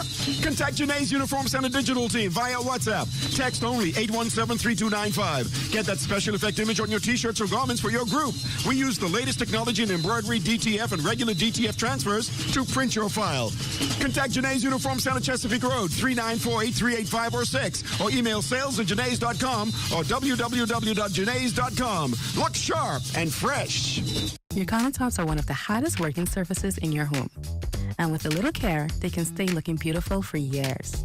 A simple daily wipe down using a soft cloth and mild soap is usually all you need. Avoid harsh chemicals and abrasive scrubbers, as they can dull or damage the finish over time. It's also a good idea to use cotton buds and trivets whenever possible to help protect the surface from scratches and excessive heat. Quality products deserve quality care. Connaught, Bahamas. Oh, isn't that nice? Wait, you missed it?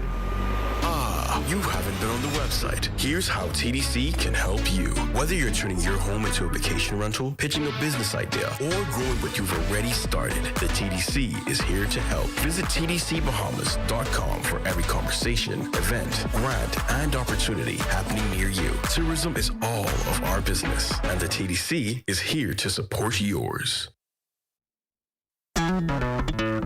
Throughout our lifetime, we must all make decisions. No matter how we choose, the right one just needs to be made. Like having J.S. Johnson Insurance Agents and Brokers as your insurance partner. We've been serving the Bahamas for over 100 years. Whether you need home, motor, marine, or commercial insurance, make the right decision. Call 397-2100 or visit jsjohnson.com. JS Johnson Insurance, peace of mind. Well, certainly a tragic couple of days, but we're counting, as always, on Boyson and Marlena to lift our spirits up. What's coming up in Access Now? We're going to lift it up indeed. Of course, there's a new restaurant at Bahamas opened by Marcus called Vibes Barbecue. Let me tell you something. Slow, smoked barbecue mixed with Caribbean flavors. I can taste it already. You know we're always hungry here. Always. You know we're always hungry. So it's just killing me with this right now. I can't wait to see that story. We also are going to be talking about a STEM summer camp that also kind of has some pipelines into scholarship opportunities. So stay tuned to find out more about that one coming up too. And a new format. So stay close for the new format tonight on Access Now. Lots of things to bring to you in a lot of Wow. Well, there you go. Stay with us, the Bahamas Tonight. The National Report continues after this. Bing bang bing.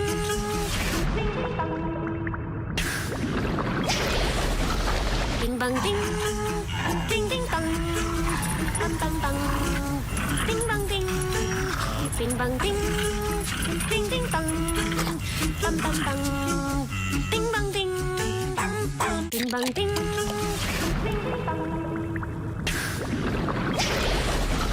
Bing bang bing. Ding ding bang.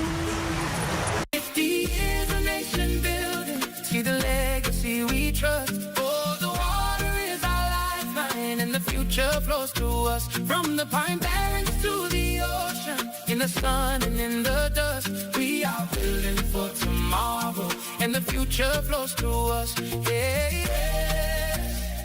Yes, the future flows to us. The Water and Sewage Corporation, celebrating 50 years of nation building. Baked sandwich. I really like the honey mustard sauce. And then like the crispy bacon on it as well. Oh, it's pepper jack cheese. I love the spice. I love the crunch. I love the original sandwich, but just that simple addition of bacon was like over the top. The chicken is really good. I like it. I like it a lot. I rate this a 10 out of 10. I'd eat this again. Love that chicken from Popeyes. Throughout our lifetime, we must all make decisions. No matter how we choose, the right one just needs to be made.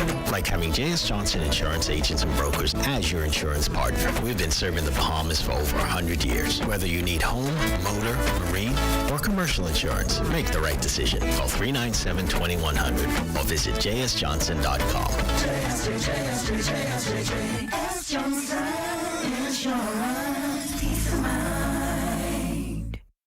Hurricane season is here, and everything your house needs is at We Buy You Sell.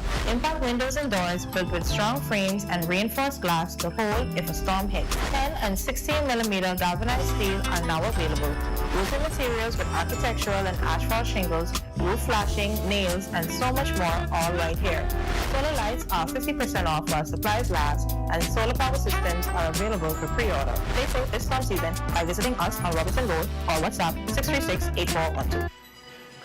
And that does it for the National Report, but stay close. The Bahamas Tonight continues with Access Now.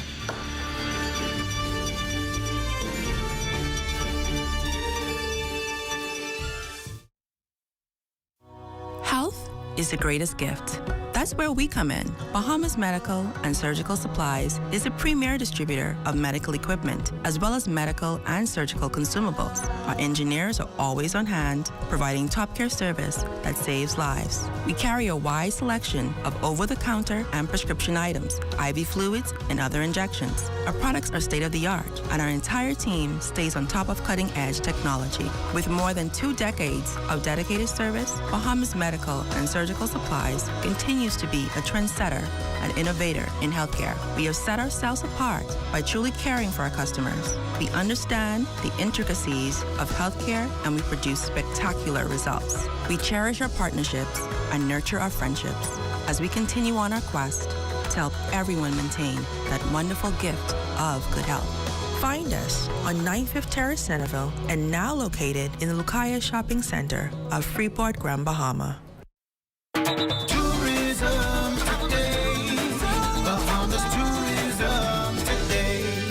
Being honored with a performance by the Pompey Band in Pompey Square, Bahamian artists such as Julian Believe and Shine 242 pointed out the ways that music is keeping Bahamian culture alive and well. To be honest with you, the music is really lit this year.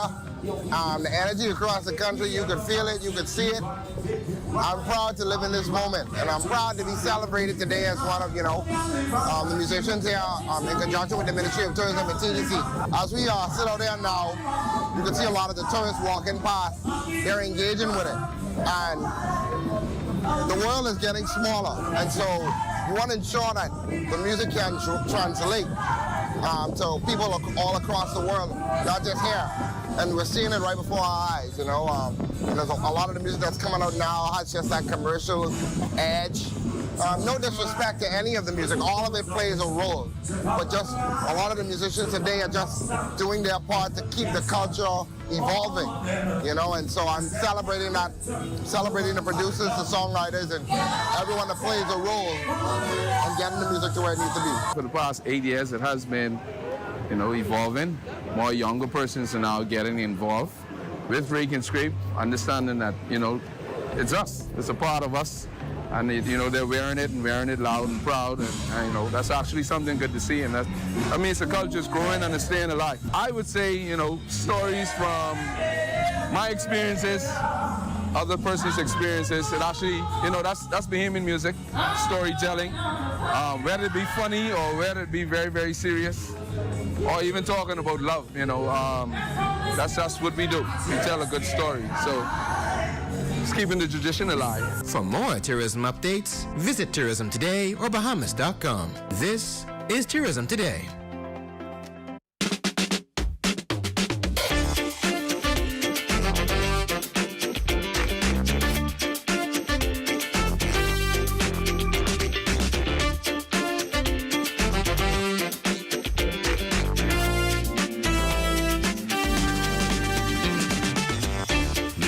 Tonight, Access Now starts now.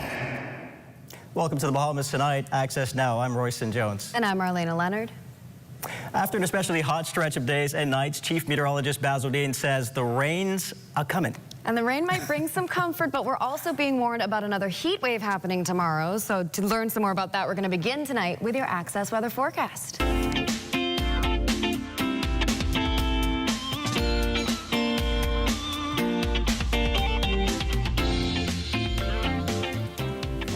It's time now for your Access weather forecast, and we get started with our satellite picture. We do have this mid-level trough in which is moving across the southeast Bahamas, and that could trigger 1 or 2 showers during the course of the night. And then we have a prefrontal trough that's expected to move into the extreme northwestern Bahamas late tonight and during the early morning hours, and that should fire up some showers, particularly around Grand Bahama and the Abaco Coast, and some of it could reach the capital during the early morning hours as well. But by early afternoon tomorrow, we expect that to move out of the area.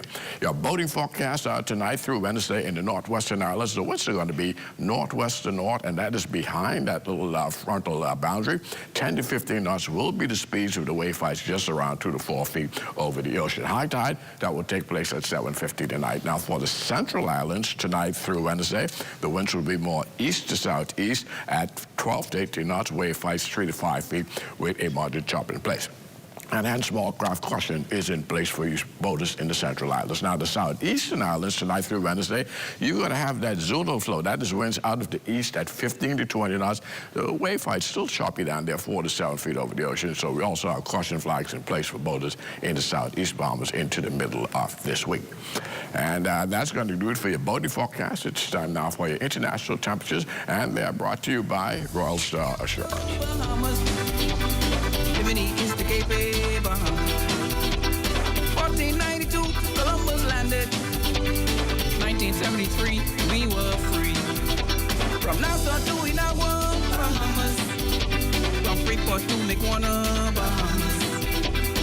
Tourists love our country, Bahamas. 700 islands, Bahamas. And that's going to do it for your international temperatures, brought to you by Royal Star Assurance. But join me at 11 o'clock for a full weather update. Royston and Melina. Thanks, Basil. Well, stick around because more Access Now is coming right up. And later in the show, of course, the country's first female tourism minister speaks on her new office and rise in politics. And Bahamar brings the vibes, barbecue style. So stay close for that. Also, the Bahamian Contractors Association joins us to talk about their upcoming fall protection certification course. We've got all the details coming up next.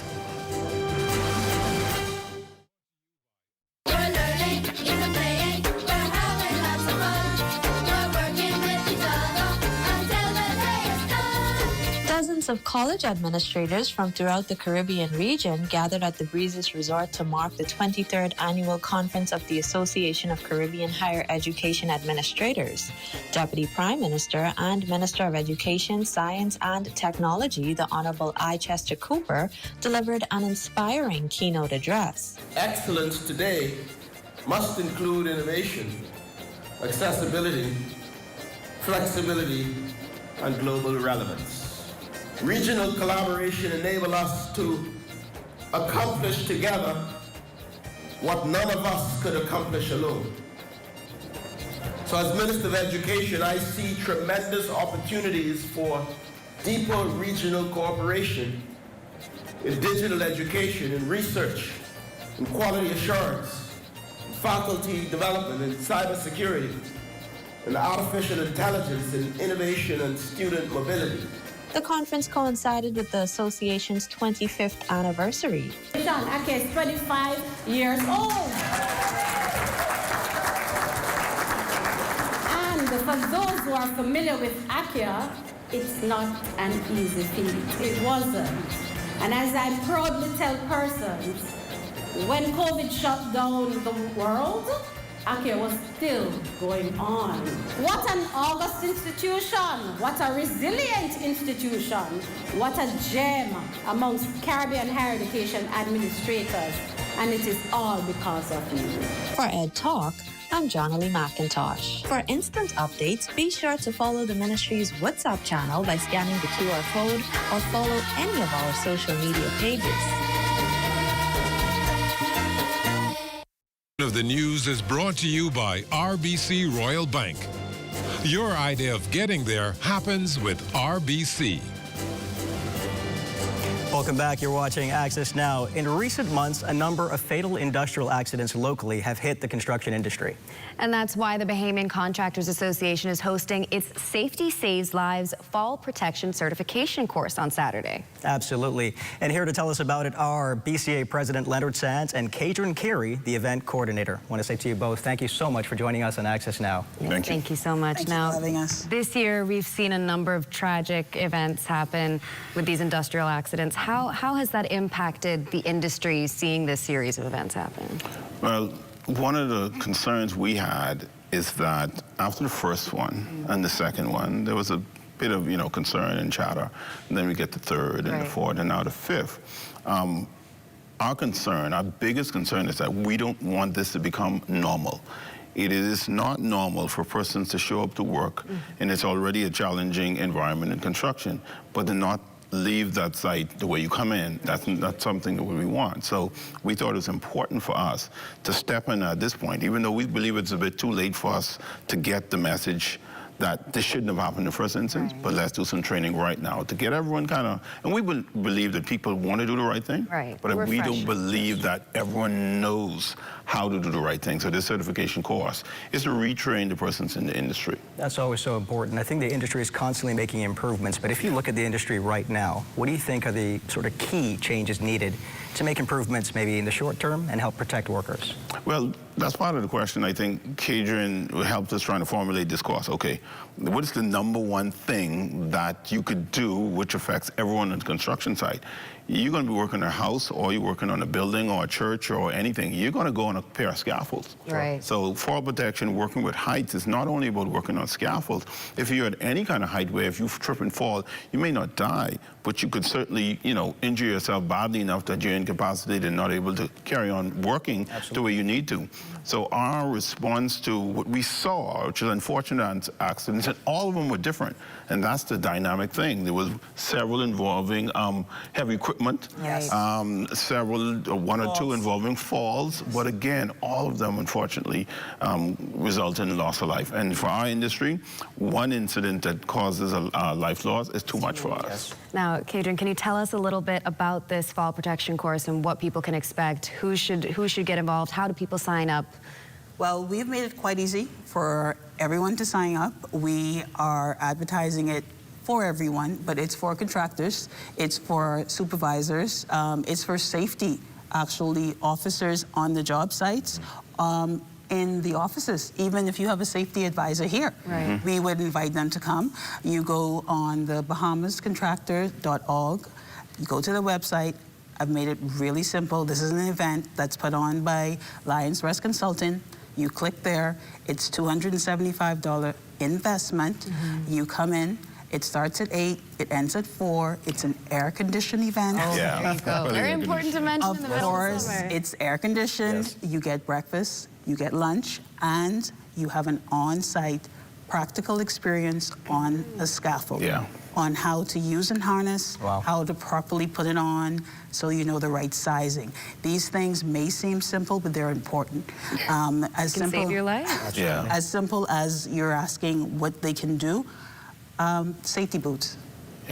That sounds so simple, but not going on the job site in a pair of the latest tennis, wearing the proper, you know, safety gear, wearing the right shirt for this particular heat, you know, the hard hats. And these are readily available at hardware stores, and they're, you know, the certified ones. So these are the things that we will be teaching. And it's going to be this Saturday, July 18th at Epiphany Hall, Prince Charles. Like I said, you can go on the website, or you can call BCA at 356, what is it, 356? 8850. 8850.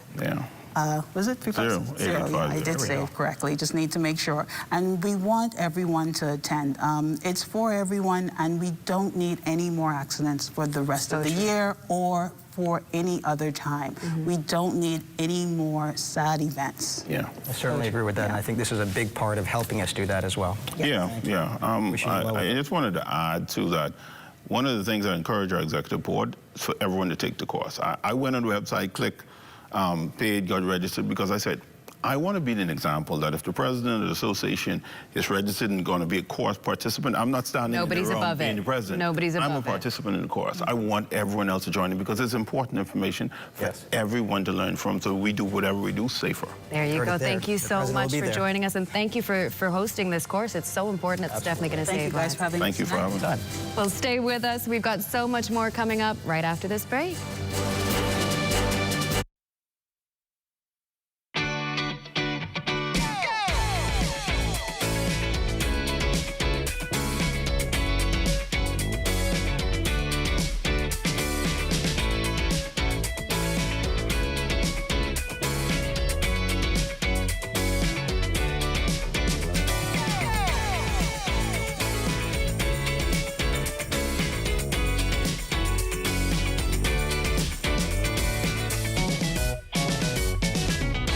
Introducing Valvoline Restore and Protect, a first-of-its-kind innovation that returns pistons to factory clean, removing up to 100% of deposits, restoring your engine to perform like new. All new Restore and Protect, another first by Valvoline, distributed by Battery and Tire Specialists.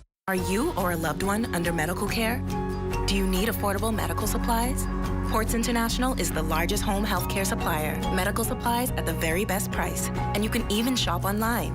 From hospital beds to wound care, wheelchairs to walkers, Ports is a one-stop shop for your medical supplies, and we accept insurance. We have online shopping and 2 locations to serve you, at the Airport Industrial Park and Shirley Street. We also ship to the Family Islands. Shop online and visit us on Facebook. Call Ports at 377-1771. This is the ride on the weekend with my grandma to this place, Burger King Nassau, where Grandma enjoyed her favorite flame grilled Whopper with fresh veggies, flame grilled beef just the way she likes it. And then I enjoyed my cheeseburger kids meal with a special treat. And now, all grown up, I get to enjoy Burger King with these people, my friends, enjoying the same classic flame grilled Whopper. Let's just say, we know flame grilled tastes better.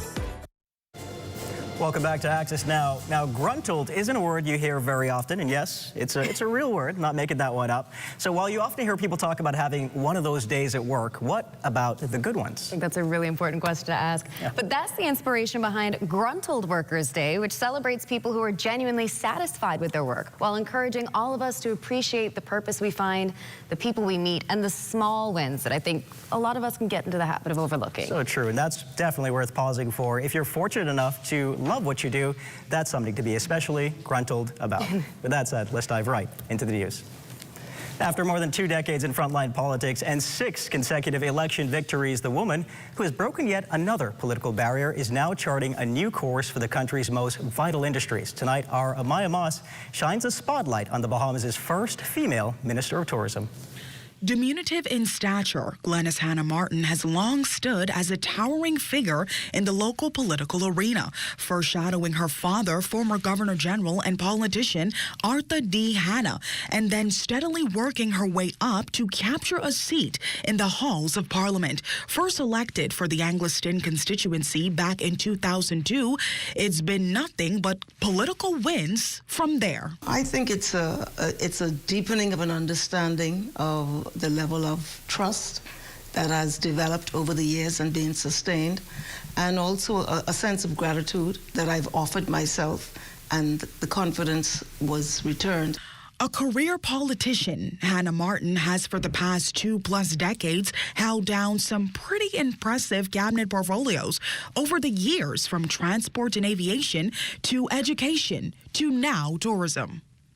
But as which holds her heart? The Ministry of Education was I think it will be the pinnacle of my life, because I was able to go heart to heart with the young people of this nation, the children of this nation, and also to see firsthand the work of our educators and also the team at the Ministry of Education. I've never seen such a strong team as the Ministry of Education has, and the teachers of this nation, to see what they do and how much they give of themselves in growing young people. When asked what's next for the 4-time cabinet minister, she simply says the work must continue. Reporting for the Bahamas Tonight, I'm Amaya Moss.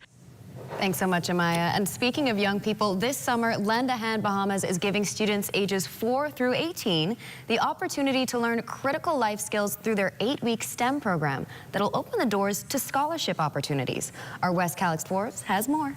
STEM programs are popping up all around the country, and the reason is simple. Educators are now realizing that students must excel in all 4 disciplines: science, technology, engineering, and mathematics to pursue meaningful careers and compete globally. Executive Director of Lend a Hand Bahamas, Mitzi Irving, says the goal of this particular STEM camp ups the ante by providing certifications for students. What I love about STEM and all the programs that we actually do is that we try to bring out life skills, critical life skills. We're underneath the university with a signed MOU. I'm doing a 4-H curriculum, and currently I'm going to sign on to another certified program in the U.S., which is Edmonton.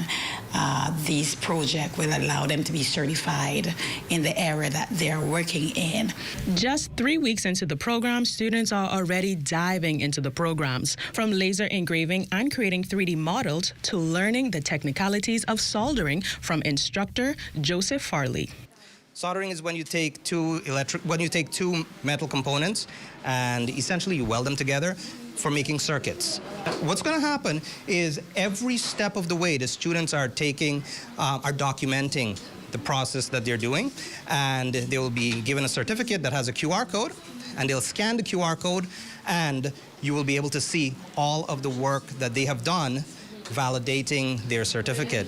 But organizers understand learning looks different for every child. Some shine in STEM, others shine on the court. We have our sports camp, which is the basketball. A lot of the time we find kids get scholarship. They might not be academically smart, but they're athletic. And so we had 15 students on scholarship last year that graduated at Westminster on sports scholarship. For the Bahamas Tonight, Access Now, I'm Wes Collix-Forbes.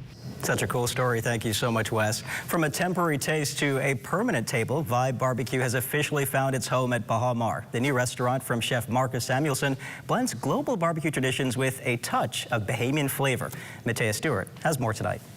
What started as a pop-up dining experience has now earned a permanent home at Bahamas. The resort has officially welcomed its newest restaurant, Vibe Barbecue, created by acclaimed chef Marcus Samuelson. The opening expands the resort's collection of dining experiences to 45, offering guests and locals a relaxed, family-friendly barbecue concept with oceanfront views. Known for bringing global flavors to the table, Samuelson says Vibe Barbecue was designed to celebrate barbecue traditions from around the world, while introducing something new to the Bahamas. Yes, it started as a pop-up and people loved it. And you know what? We listened to the people and we created our global barbecue-inspired place. You can find anything from jerk chicken to beautiful Korean barbecue. It's a family restaurant. It's casual, and you have the best people-watching view on Bahamas. From classic Southern-style smoked meats to sweet and spicy Korean barbecue, the menu blends international flavors with local influences. The result is a dining experience that offers something familiar while encouraging guests to explore new tastes. I also spoke with Bahamas President Graham Davis, who explained why the resort believed Vibe Barbecue was the right addition to its growing lineup of restaurants, and why casual, approachable dining remains an important part of the luxury resort experience.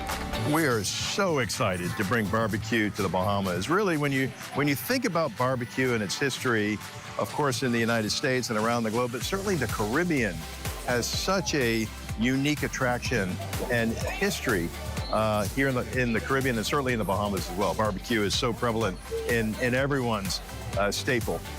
For both Bahamas and Chef Marcus Samuelson, the ribbon cutting marked more than the opening of another restaurant. It represents the continued evolution of the resort's culinary offerings, giving both visitors and residents another reason to pull up a chair and experience flavors from around the world. Good food, good service, and a good atmosphere is what Chef Marcus promises here at Vibe Barbecue. Reporting for the Bahamas Tonight Access Now, I'm Matea Stewart. Thanks, Matea. I'm sure we're all starving now. Well, you're looking at a shot of Christ the King Anglican Church, courtesy of drone pilot Kyson Miller. And what a wonderful shot that is. Stay with us. Your Access Now Total Sports is coming up. With savings in every aisle, shoppers can't help but smile at Super Value and Quality Supermarkets. Seabass chunk tuna, 5 ounces, 79 cents. Country Barn mayonnaise, 30 ounces, $3.69. Fresh ground beef, $5.99 per pound. Boneless chicken breast, $2.79 per pound. Russet potatoes, 5-pound bag, $3.99. No ifs, ands, or buts about it. Smart shoppers shop the specials at Super Value and Quality Supermarkets. Hey, it's your honorary pump attendant back again with another episode on the do's and don'ts at a service station. Let's go. What you ain't gonna do is just pull up to any dispenser and put the nozzle inside your car without reading the signs. Because if you put the wrong fuel inside your car and the car mess up, you could be mad at us, all right? And then you have to walk a catch bus for about 3 to 18 months. What you're supposed to do is read the signs. We place signs all over the dispenser to tell you which fuel is which. Because you put the wrong one in the car, say bop, and you could be mad at us. You could be, oh, what happened to my car? No, it's you who ain't read. It say diesel, diesel, one word, diesel. You got up, and you mad at us. Read, that's all you have to do. At Koshright, our members know that there's a lot to smile about. They know that membership has its privileges. Guaranteed low pricing on every item, every time you shop. Each membership comes with 2 cards. That's one for you and a free card for a member of your household. Gold card holders earn an annual 2% rebate up to $500. Koshright members get discounts at other participating businesses. So that's a lot to smile about. Whether it be clothing, appliances, home goods, or groceries, shop at Koshright, where membership truly has its privileges.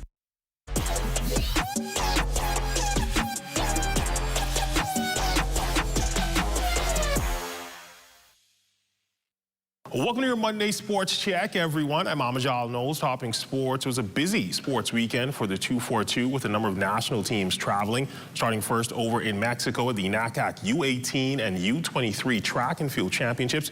Team Bahamas with a stellar showing, finishing 3rd overall just behind Jamaica and the host country Mexico, finishing with a total of 20 medals, 9 gold, 9 silver, and 2 bronze. Among the standout performances, Bahamian junior hurdle sensation Jacario Wilson would win the boys under 18 110-meter hurdles in a championship record time of 12:94, also recording the 2nd fastest time in the world this year in U18 and the 4th fastest all time. Another standout performer would be Giselle Johnson, who would bring home a cadre of medals as well. She won the under-18 girls 100 meters in 11:42. She then came back and won silver in the girls under-18 long jump, finishing with a massive leap of 6.13 meters. And Johnson, along with Teray McIntosh Forbes, Rihanna Saunders, and Kiesra Thomas would win gold in the girls U18 4x1 relay. Congrats to Team Bahamas and all the athletes and coaches for a stellar performance. Over in Managua, Nicaragua, the FIBA Women's Central Basket Tournament tipping off. The Bahamas women's national basketball team playing a thriller in their opener against the Dominican Republic. The Bahamas had control for most of the game in its first Group A matchup. The team, led by head coach Gillette McPhee-McQueen, relied heavily last night on an offensive output from Valerie Nesbitt, Rayma Collins, and veteran LaShawn Higgs, as the trio combined for 62 of the team's 69 points. The Bahamas would build a lead as large as 14 in the second half before the DR would make a run to take back control. In the waning moments of the game, LaShawn Higgs would hit what initially would be thought as a game-tying 3, only for FIBA officials to rule it a 2-pointer that would allow the DR to escape with a 72-69 win. I think when it comes down to the last 2 quarters, we got to take better shots, execute our plays, and on defense, and I think we'll be better for the next game. For us, I thought we came out with great energy, but one of the things that hurt us was our execution. In the 3rd and 4th quarter, I felt like we just gave in to fatigue, and there were some plays that we really needed to make, and one of our keys was limit live ball turnovers, and I think we had maybe 6 crucial turnovers in the 4th quarter that resulted in us getting the loss. And finally, we end tonight's sportscast on a bit of a somber note, much like those persons at the Alfonso Smith Regatta site on Saturday night at the closing ceremony of the All Andros Regatta. Celebrations, of course, overshadowed by the tragic plane crash that occurred just 48 hours prior. Charles Fisher gives us this recap from the final night. It was a night of mixed emotions when the trophies were handed out at the Alfonso Smith Regatta site. 3 boats competed in Class A, and when the cannon had sounded, it was the Ed Sky stopping the streak by the boys from Long Island. And James Wallace, never seen you get down like this dancing with the crew. He is the champ. It feels great. You know, the Long Island boats have always been winning. We've demonstrated to them that there are other boats out there that can sail very well. Head Sky performed very well. The crew performed exceptional today. We were very pleased with the performance. Well, this one was special. I never see you carry that in my life, dancing. Yeah, there you go. You know, it's celebrate. Like I say, when I beat them, I will celebrate. It's my time to celebrate, and that's what I did. Over in Class B and C, it was a repeat performance from young Crystal Cartwright, the champ aboard the Susan Chase and Sacrifice, respectively. And for his wins, the 19-year-old was named top skipper. Which is pretty hard. And then I came over and I did the same thing, so I'm pretty young and I'm doing good. Said it was another year of Long Island domination as the crew of 7 days, skipped by Don Knowles Jr., the champs here. Over the past 3 days, it was a lot of fun racing. The first day, we got a first. The second day, we got a second. Because the wind picked up on us a little bit and couldn't really handle it, but then today we came in and won the goal. Competing in sloops is really difficult nowadays because everyone's trying to build faster and new boats, and overall it's good sailing. It's kind of rough conditions, but overall everything was good. Stay tuned to Tuesday to find out how and why these young Long Island skippers are making waves. For Zedna Toll Sports, I'm Charles Fisher. Thanks for sharing. That's all the time we have for you for sports on this Monday. I'm Amajal Knowles, signing out until tomorrow.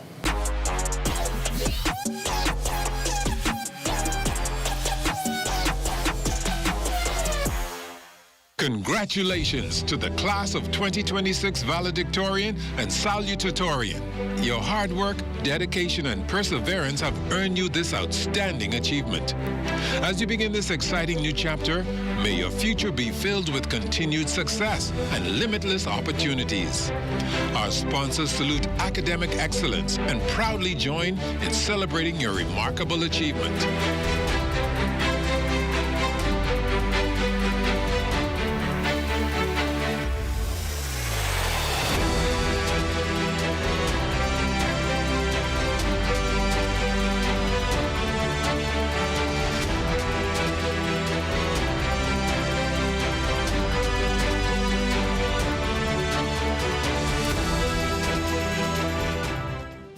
Thanks for spending your Monday evening with us, but that's going to do it for us here on Access Now. Be sure to stay tuned for the rundown with Howard Grant. Good night, everybody.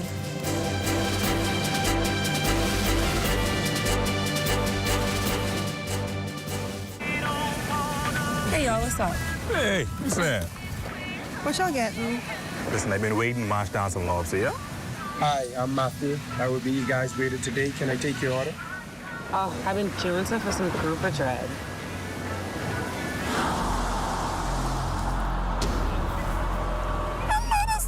Y'all see this?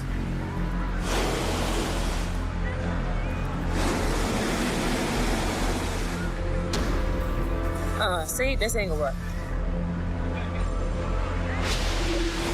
Where the fish gone, though?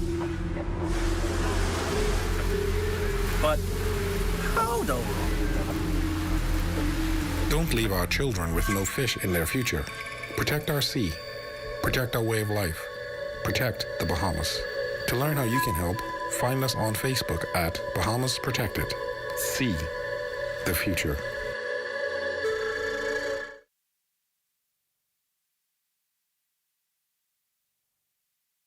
COVID is clearly unpredictable. It doesn't matter how young you are, how old you are. I'm young, and it still put a beating on me. I had no other option but to go to the hospital.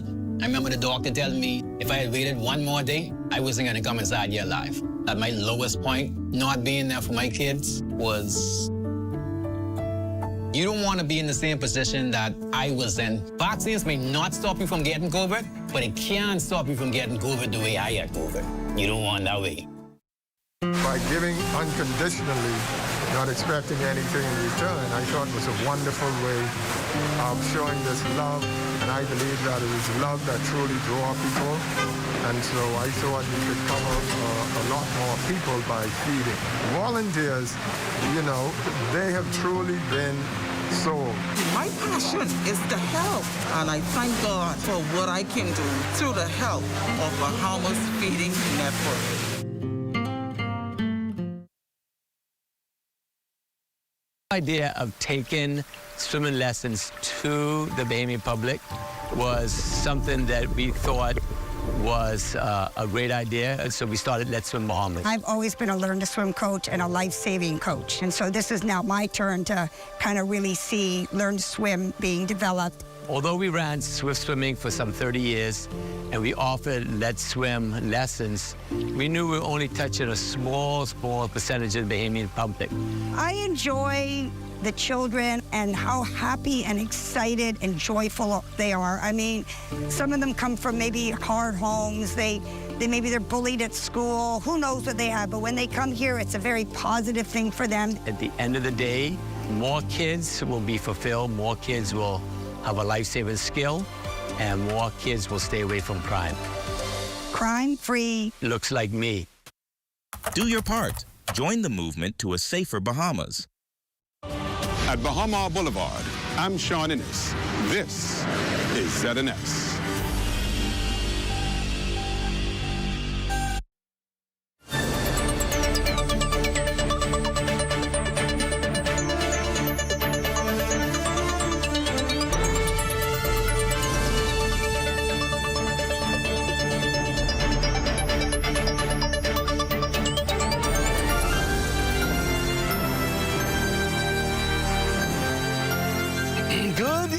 Ladies and gentlemen, this is The Rundown.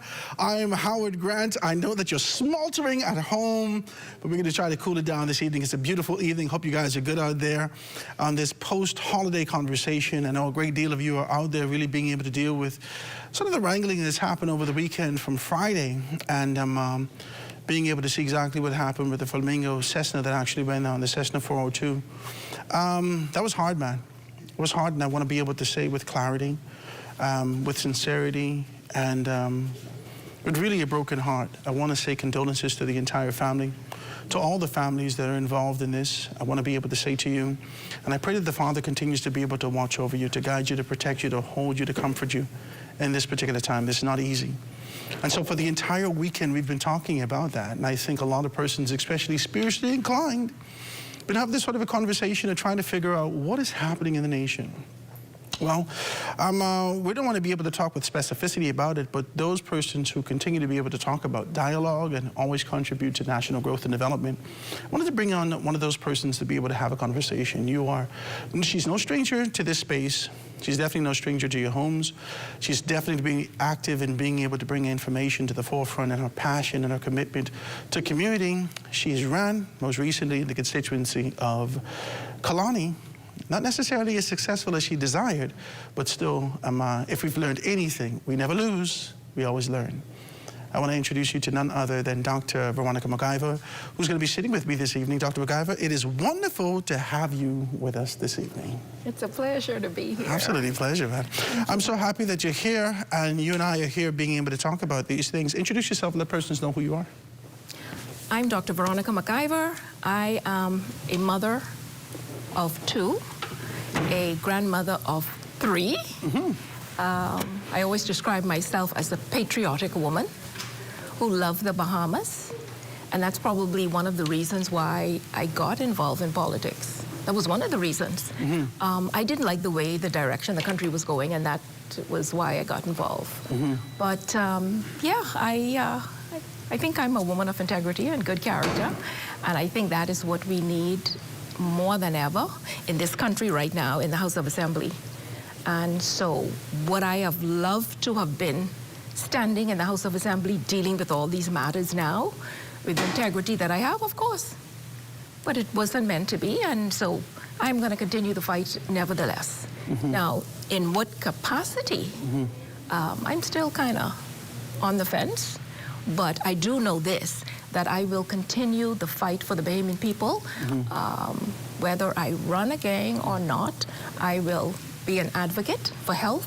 I would be an advocate for good governance, and that's something that I am always going to stick with.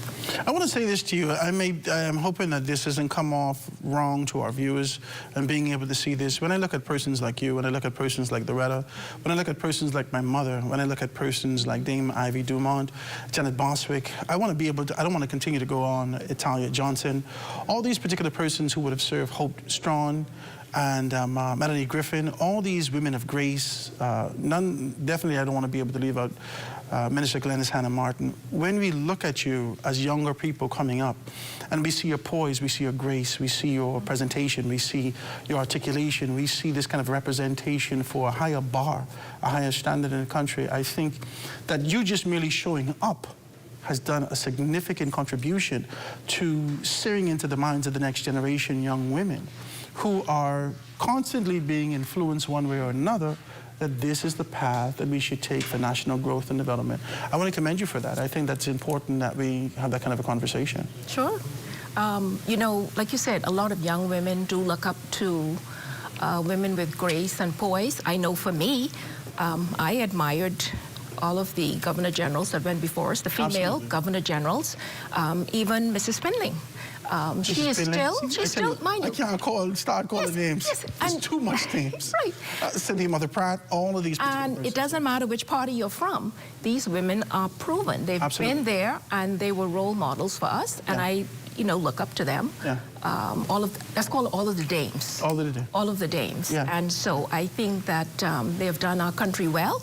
And if I can only walk in their footsteps, hey, I would be doing a good job. You're doing that. You're doing that. You're in their footsteps. You're in their shadows. And at a significant time in our country's history, as we're taking a shift, as influence continues to be able to expand and grow, not necessarily the best influence. Sometimes it's very negative. For being able to find that, I got to be able to commend you for taking on this posture and this position of being able to push forward.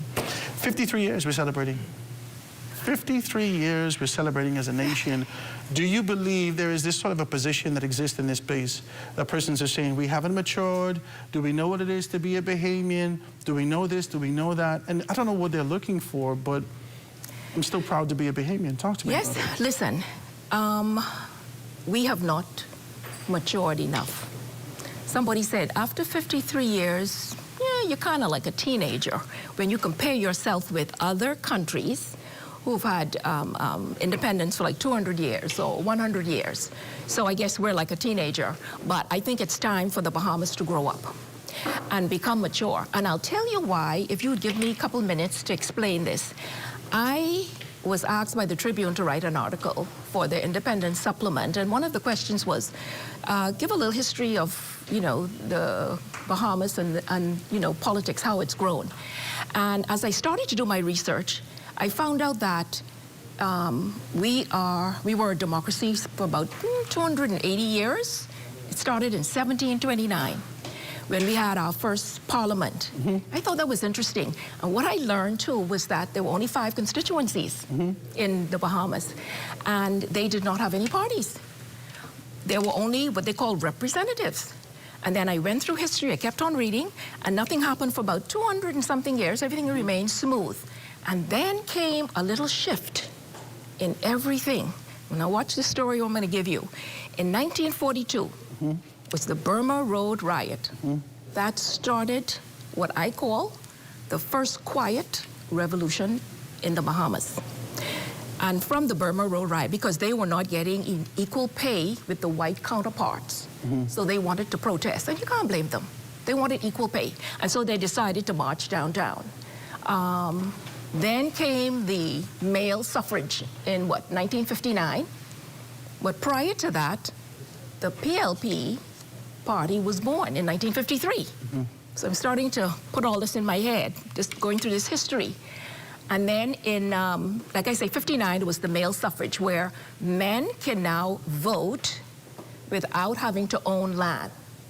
Then you have in 61, the women's suffrage movement, where women now had the right to vote, and they voted for the first time in 1962. Then came majority rule in 1967. So all of these reforms and everything took place over a 30-year period, and then you had independence in 73.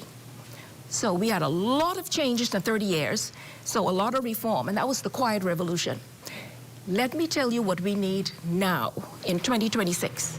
We need another quiet revolution. We're not going to be fighting for equal rights. We're not going to be fighting for equal votes or anything like that, or equal pay. What we are going to be fighting for this time is integrity accountability, transparency. That's what we're fighting for.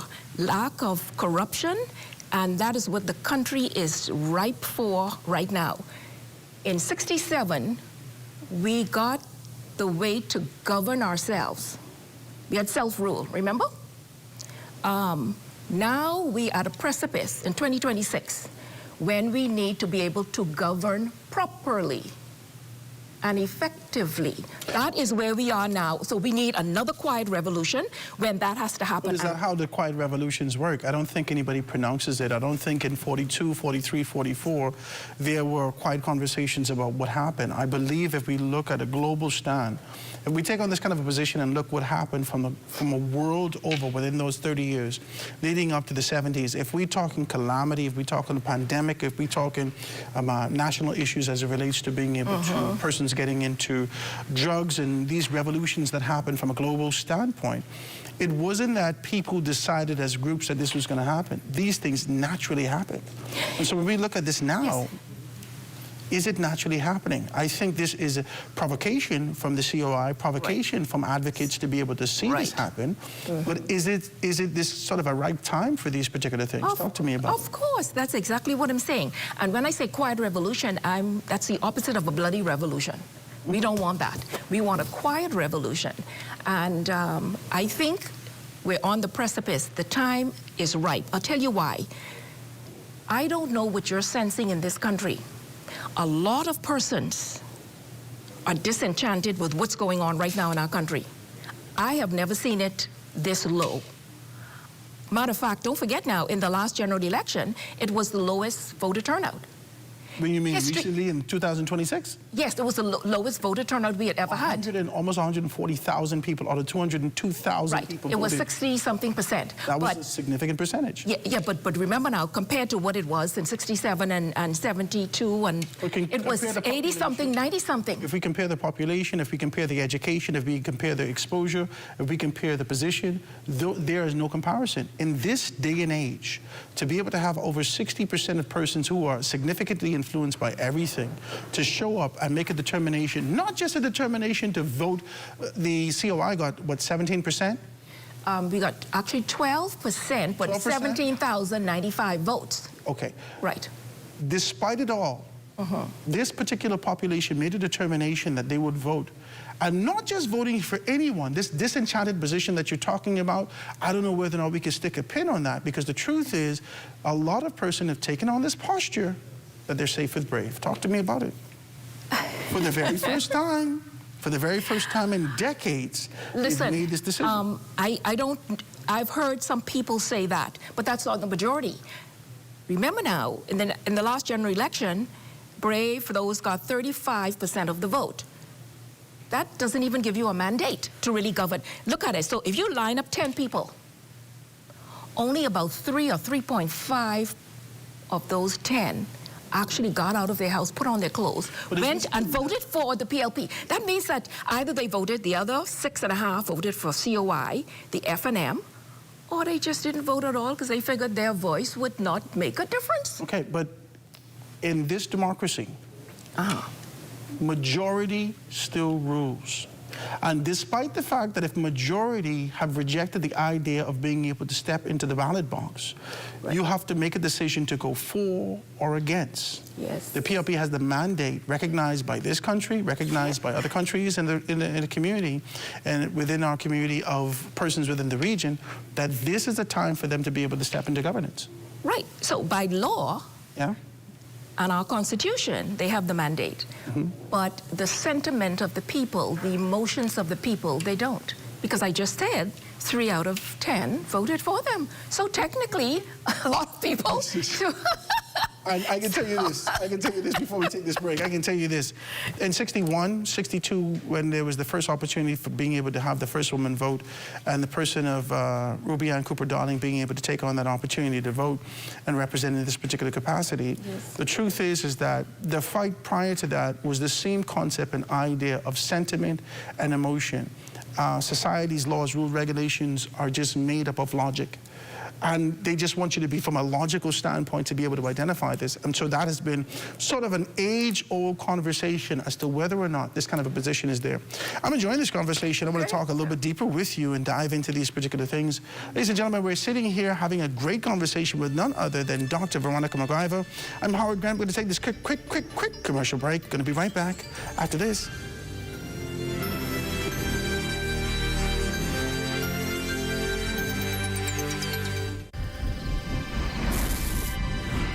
In 2010, a grant helped Bahamas striping group of companies get started. Today, that seed has grown into a national force, building roads, airports, and brighter futures.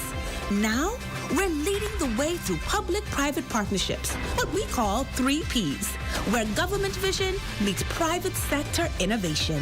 3Ps empowers local subcontractors, giving them the chance to bid. And with every contract, we're putting money directly into communities, creating jobs, supporting families, and fueling growth. From roads in Eleuthera to community centers in the inner city, we're not just laying asphalt, we're laying foundations for financial opportunity. At Bahamas Striping Group of Companies, we believe in building more than infrastructure. We're building up Bahamians who build the Bahamas.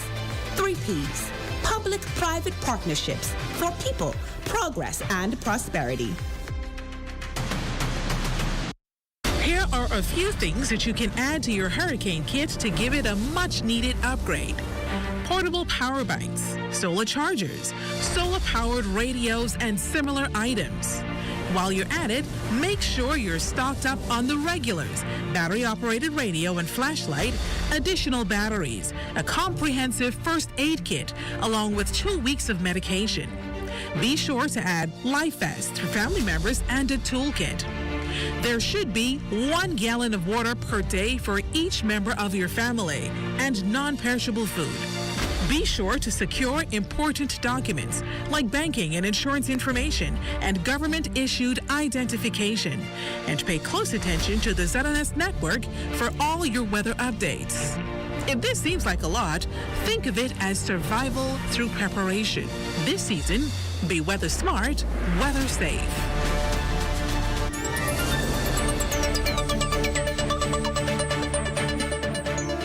And we are back, ladies and gentlemen. This is The Rundown. I'm Howard Grant. It is absolutely wonderful to have you with us. Hope you're enjoying yourself. We're sitting here with none other than Dr. Veronica McIver, having great conversations, just being able to talk about sort of a history concept of independence, what led us up to this kind of a position. And I want to know this. I'm going to be able to dive in head first now. The COI, the Coalition of Independence, led by Lincoln and Dr. McIver, is definitely the deputy in that particular capacity, being able to represent. Significantly, she's done well throughout the entire campaign. She's been articulate. She's sat with me several times, her and both Ali McIntosh, I'm sorry, being able to sit here with us, having great conversations about what's happening. And so I'm happy to have her here again with us today. But the COI has been very turbulent in terms of their agitation to be able to see things.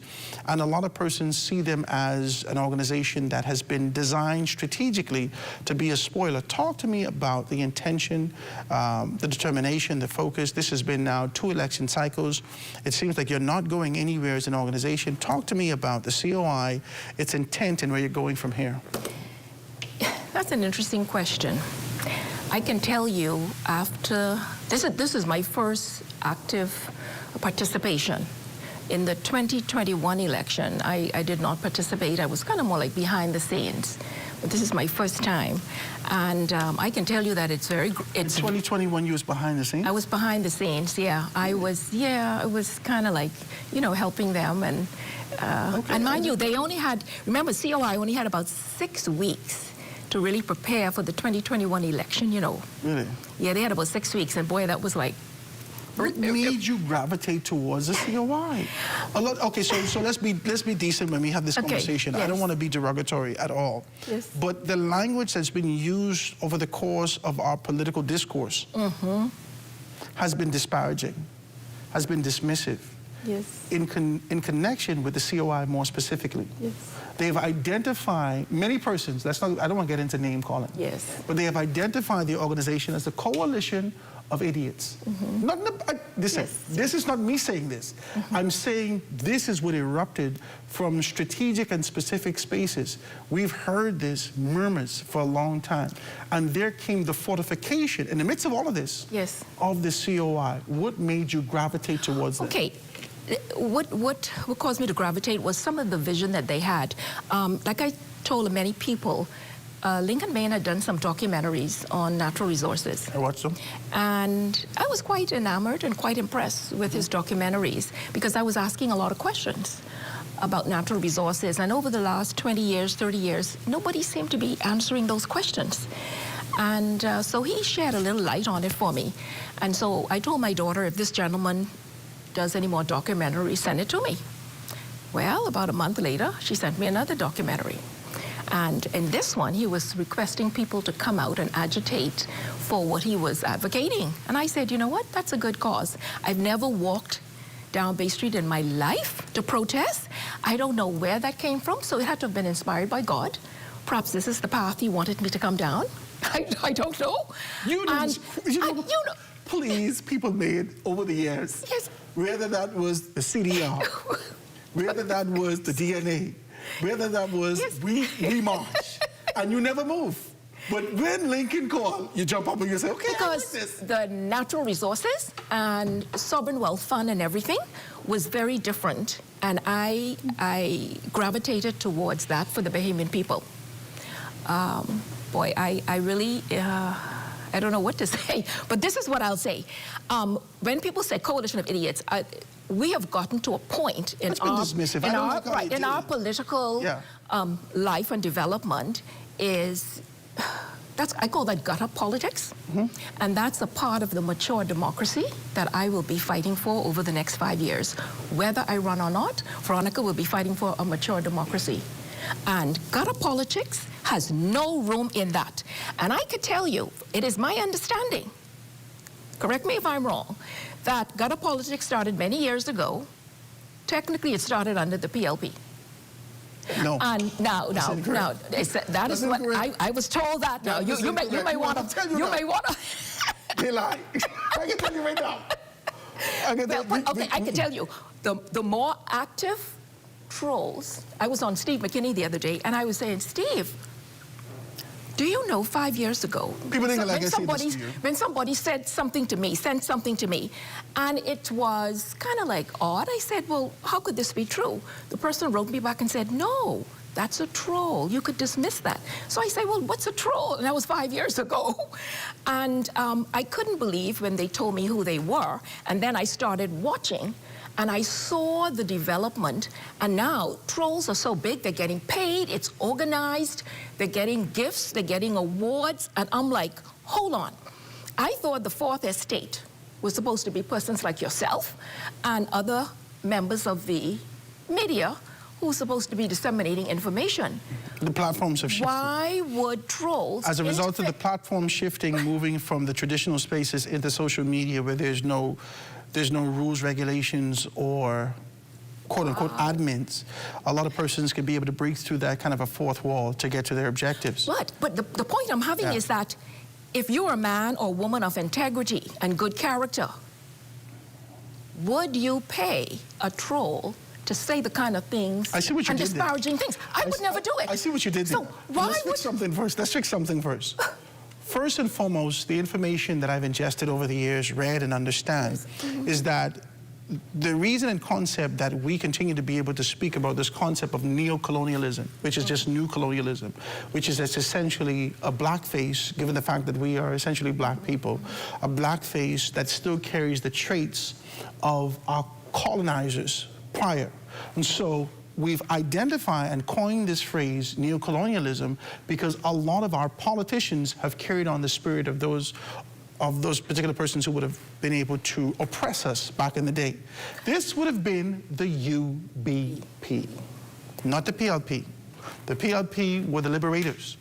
I agree with a great deal of persons, even the PLP would agree that they would have shifted, and definitely the Free PLP would have agreed that they would have shifted over the years and would have lost their way. They found their way and found themselves back in these particular things and led to a healthy democracy. But I don't think I can let you put that whole thing on their shoulder. Yeah, Jesus, it ain't that's on them. what I was told. Because even now, the Free PLP, in a representation of the Free National Movement, has shifted from their course of a government in the sunshine.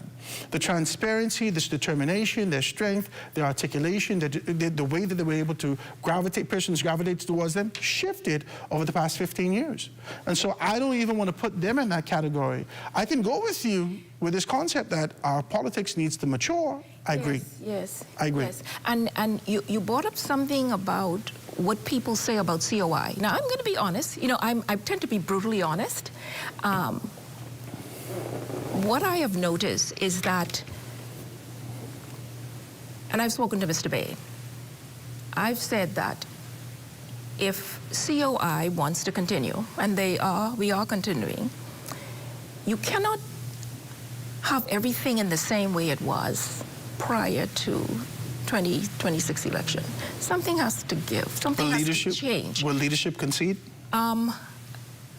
I have no idea. You in the deputy capacity, Lincoln in the leadership capacity, Charlotte in the chairman's capacity. Will you change that particular formula when you're going towards an election? Will you adhere to the Westminster system that requires you to be able to, after you would have lost twice, genuflect, like what we would have seen Hubert Ingram do, like what we would have seen Granville McCartney do? Is this what we can expect? Well, I'll be honest. I am not God. I don't know what's going to happen next year. I assume that they would have we would have a convention, and names will be nominated, and let the chip fall where they may. But I could say one thing is that we cannot continue along the same vein that we were doing prior. In other words, I have said to Mr. Bay, whether he took it from me or not, I said, you are a very good leader, you're effective, but I believe that it has to be a little bit more diplomacy. Is there any space for a COI in the country going forward? You've seen the articulation, you've seen these pronouncements, these declarations from former leaders. Yes, now let me say this. Is it F&M or PLP? Now, let me say this about me. Everybody is different when they are doing their strategy. I tend to be very data-driven. I tend to be very much look at his history from a historical context to see exactly what my strategy is moving forward. You are right. When you look at our political development, there have been about 35 to 40 third parties. That's a lot. About 95% of them, you probably don't even remember their names. That could tell you historically what has happened to third parties.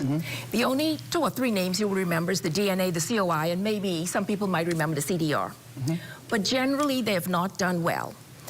I believe there is room, there's a possibility a third party could evolve and win, but it has to be the right makeup. In other words, you cannot just have a third party where they only know 2 or 3 persons at the top, and perhaps they're not familiar with the other members of the party. Because if somebody's going to vote for you and put you in the leading position, they want to know that you can govern. If they don't know you, they're not going to have faith in you. And so I think that has to... Has this been one of the things that the COI has been grappling with? Well, no, this has been my... I did my own analogy. We've done some post-mortem.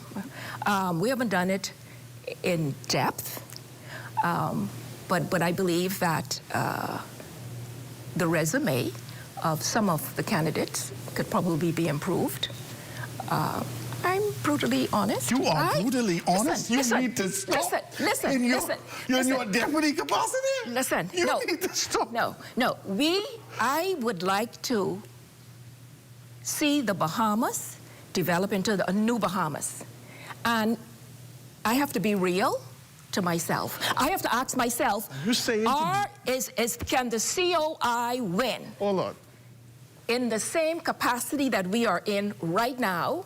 Some people will say, no, you have to do a little restructuring. And you say no. I didn't say no, I say raise the bar. Yes. That's what you sound like. Yes. You have to raise the bar. So more diplomacy. Oof. Yeah. I like it. I mean, I don't disagree with you. I'm here with you. But I didn't know that you would say this. No, but my standards are I'm brutally honest, and my standards are high, and I want the best for the Bahamas. And if that's what it's going to take, that is what it's going to take to move to the next level. So if you were responsible for the vetting process,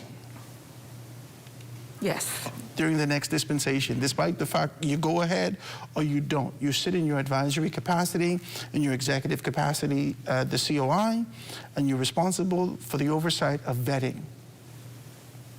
Now you're scrutinizing candidates. You will ensure that candidates have, let's go, let me hear it, boom. Well, first of all, well, first of all, I am not on the candidates committee. That's the first thing. Mm-hmm. So I would... it's a hypothetical now. We're talking futuristically. Futuristically, you're now sitting in the executive capacity on the candidates committee with responsibility of being able to vet. What are you looking for in candidates? I would like to see somebody...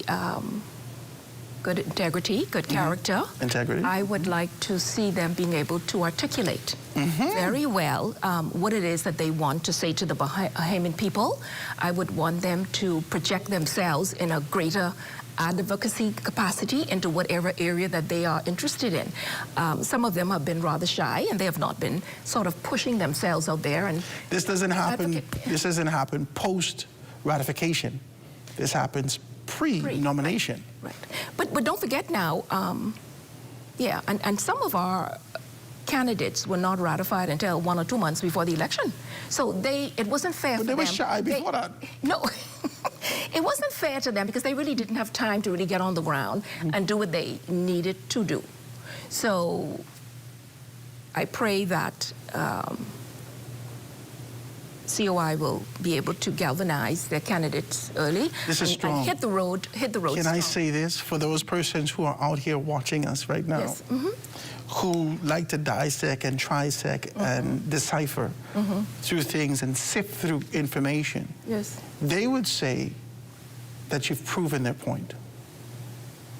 That with your articulation and your significant capacity in the COI, though it may have been a raw approach to be able to call people idiots, which I don't believe in. I don't think that they should have done that, especially after you would have had a sitting member in the House of Assembly who would have stepped over to you. Yes. To call an entire organization idiots was harsh. But if we take that particular word out and we identify exactly what's what, this lack of information, this lack of education, this lack of articulation, this lack of projection, a lot of persons may say that you're proving their point. No, that's not what I'm saying.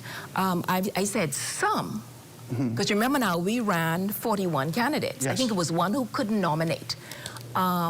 So you might have gotten 5, 6, 7, 8, 9, 10 out of those 40 who perhaps could not articulate exactly what it is that I think we wanted them to. This is heavy what you're saying, because a lot of persons were unable to articulate the mission, the vision, the concept and idea of the COI. First. You're talking about Bahamian people, or you're talking about the candidates. Oh. The 41 candidates, a lot of them were not able to, with fluidity, speak with clarity about the COI's vision. And you all were very strategic in who you identified to being able to come to the forefront. Well, no, the persons who Mr. Bain had as the shadow ministers, a lot of them did a very good job. However, I would have liked to have seen them be a little bit more vocal, step out a little bit more, so that the Bahamian public can get to know you. People will not vote for you if they don't know you, generally. I like this. Unless, you're like Brave, or, Safe with Brave, just one slogan. And another thing. Almost a 40-year politician. They know him. Almost 40 years he's been in this thing. Yeah, and Wait a minute, this is interesting. This is interesting. Let me take this break. I enjoy this conversation, ladies and gentlemen. All right, let me take a quick commercial break. When we get back, we're going to dive a little bit more into, we've had a conversation about the past, present, and you know, we always go futuristically. So let's talk about this sort of a concept about the Bahamas moving forward post-53. We'll be right back after this.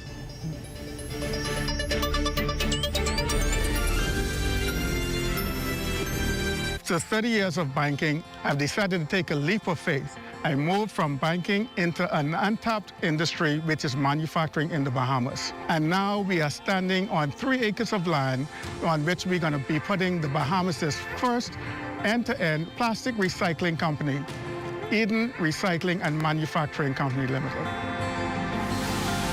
Eden has 2 arms, recycling and manufacturing. This is groundbreaking for us. It's never been done before. It really makes a difference, not only in the Bahamas, but even around the world. This is not just a project that we're doing so that we can make a couple of dollars. We want to make sure that it benefits those who come after us. In future generations, we hope that this is a small vision, that they will take it and they'd expand on it. We can have the formula for what it means to do end-to-end recycling in the Bahamas, in the region, and even if we have to export these ideas and thoughts and concepts even into the U.S. So how's your preparation going? By now, you should be completing home repairs since the last storm, updating and replenishing your emergency kit, and paying closer attention to the ZNS networks for earlier than normal developments in the tropics and general storm tracking. Hurricanes don't wait. Why should you? This season, be weather smart, weather safe. Welcome to What's Trending. Join me, Jiminita Swain. And me, The Bahama Beauty, Monday through Thursday at 6 p.m. Only on the ZNS Network.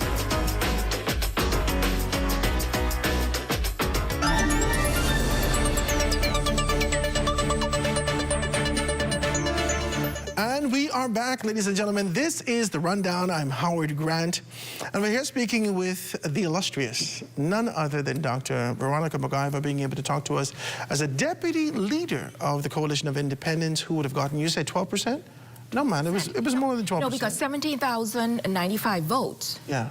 But that equates to 12%. Because don't forget now, the PLP got 35%. And I forgot how much the FNM, they would have gotten 20-something%. I can do this maths right now. Yeah. Yeah, but talk to me about this. Talk to me about this sort of an idea that exists here. Now, let's look at it from a futuristic standpoint. Futuristically, I want to be able to talk with you. Mm-hmm. Now, we've talked about the present. We talked about this sort of a concept. We've talked about how the possibility of a new organization may look, whether or not there's space for a COI, what needs to happen, so forth and so on. What do we need to do as a nation? Let's look at education. Let's look at social services. The COI has been hitting significantly on immigration. Yes. What needs to happen to be able to see a stronger union, a stronger nation, a stronger people moving into the future? Before we get on to those specific topics, in order for the Bahamas to become a mature nation, have to have a mature democracy, the first thing we have to do in these 5 years is have electoral reform. I can be honest with you. I would not like to participate in a third party without electoral reform. And I'll give you a reason why I say that. Without campaign finance reform, to know who is funding who. And you know, third parties have always had an uphill climb with donors. And so I believe that we have to have campaign finance reform. We have to know where the money is coming from, who's funding the PLP, who's funding the FNM. It has to be a level playing field. And what I am about to say to you is that the OAS and the Commonwealth observers, they came to Nassau several times. And the last time the Commonwealth observers left, they told their president, no use just sending us back because we have written to the Bahamas many times and they have not even listened to us. We need a fixed date for election. No longer will the Prime Minister be holding that over our head so he can have the upper hand. That is in an immature democracy. They don't have authority in our jurisdiction. whilst they're lending us suggestions for us to strengthen our democracy, they give can't suggestions. tell us what we must do. But if you want integrity in your system, you will listen to them. Why did we bring them over here as an observer then?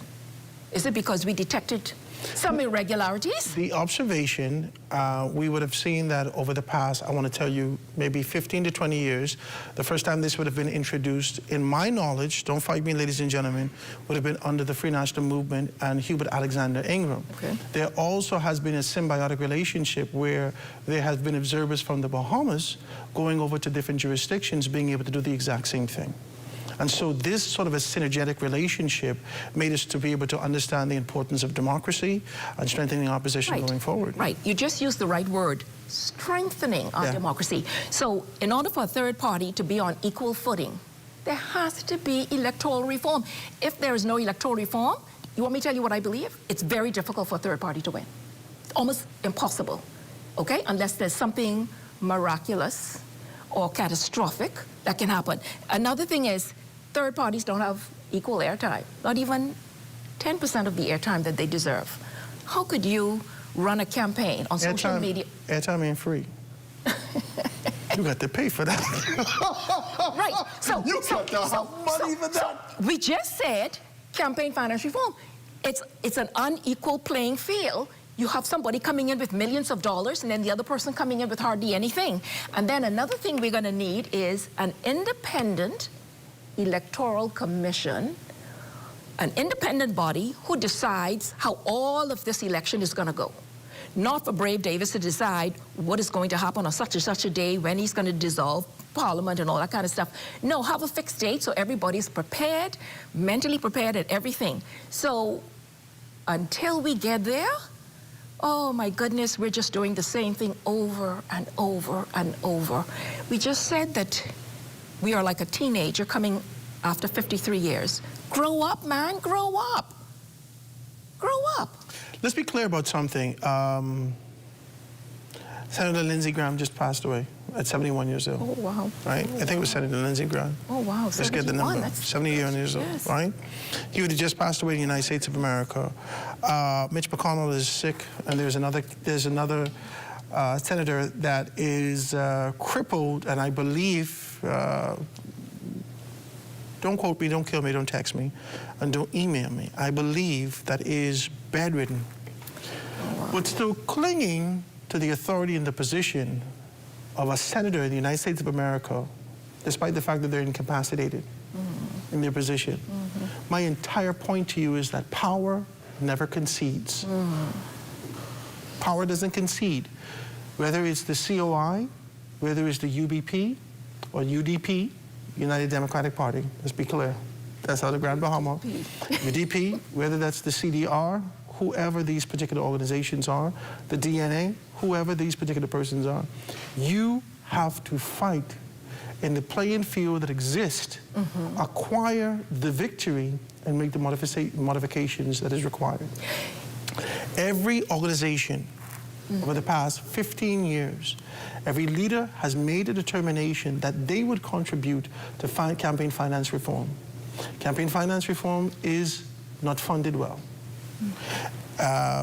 Not campaign finance reform, freedom of information, right? Freedom of information is not funded well. Exactly. A lot of persons from a media standpoint would indicate that it does not have teeth to be able to get to those particular objectives, right? A lot of things are murky in these particular areas. Exactly. There is no incentive, there is no agitation, there's no position from the community itself that says to the government of the day, whoever that government may be, that this is a requirement. Governments, the leadership says, hey, listen, give me an opportunity next go around, we're going to deal with this, this, and this. When that time comes, they say, they kick the can down the road. You're going to deal with this a little later. Every time they kick the can down the road. What is... I guarantee you. Jeez. Watch me. I guarantee you, in a space of a hypothetical universe, in an alternate universe, like my cousin by nationality is saying, in a space of an alternate universe, that if Lincoln Bean was the prime minister, he would do the exact same thing. Because power, the way that he wanted to win, with that tenacity that he felt tingling in his heart when he see them numbers going up in Pinewood, and he didn't get it. Everybody thought he won. Power is a serious thing. Not with me. Not with you. Not with me. There are some. I can't talk for him, and I don't think that is him, but I can only speak for myself. That will not happen with me. Power does not corrupt me. There's a time when you can serve, absolute power? and there's a time when you step down. It corrupts absolutely. I'm telling you, power is the only. It is absolutely invigorating. Do you know what somebody said to me one time? And I chuckled. And, you know, someone said, but Ronnie, you're getting into politics. You are so pure. You know, in order to make it in politics, you know, you got to have a little corruption, a little evilness inside you. I say, well, well, that won't happen, I guess. I don't believe that you have to, but I believe that because this has been flexibility, perhaps. Flexibility, perhaps. Yeah. And, you know, when we talk about flexibility, let's talk about this subject before we get on to your reforms. We have to be, I'm very pragmatic. I'm very flexible. I've been doing a lot of soul searching, a lot of thinking, even though it's just after the election and I don't know what's going to happen next year or the year after. I do believe that the country cannot go on the way it is. With the PLP being as corrupt as they are, the FNM has allegedly lost... corrupt? Allegedly. How you want to put corruption on people? Yes, man, because I get you. Okay, the FNM has lost some zeal. Some?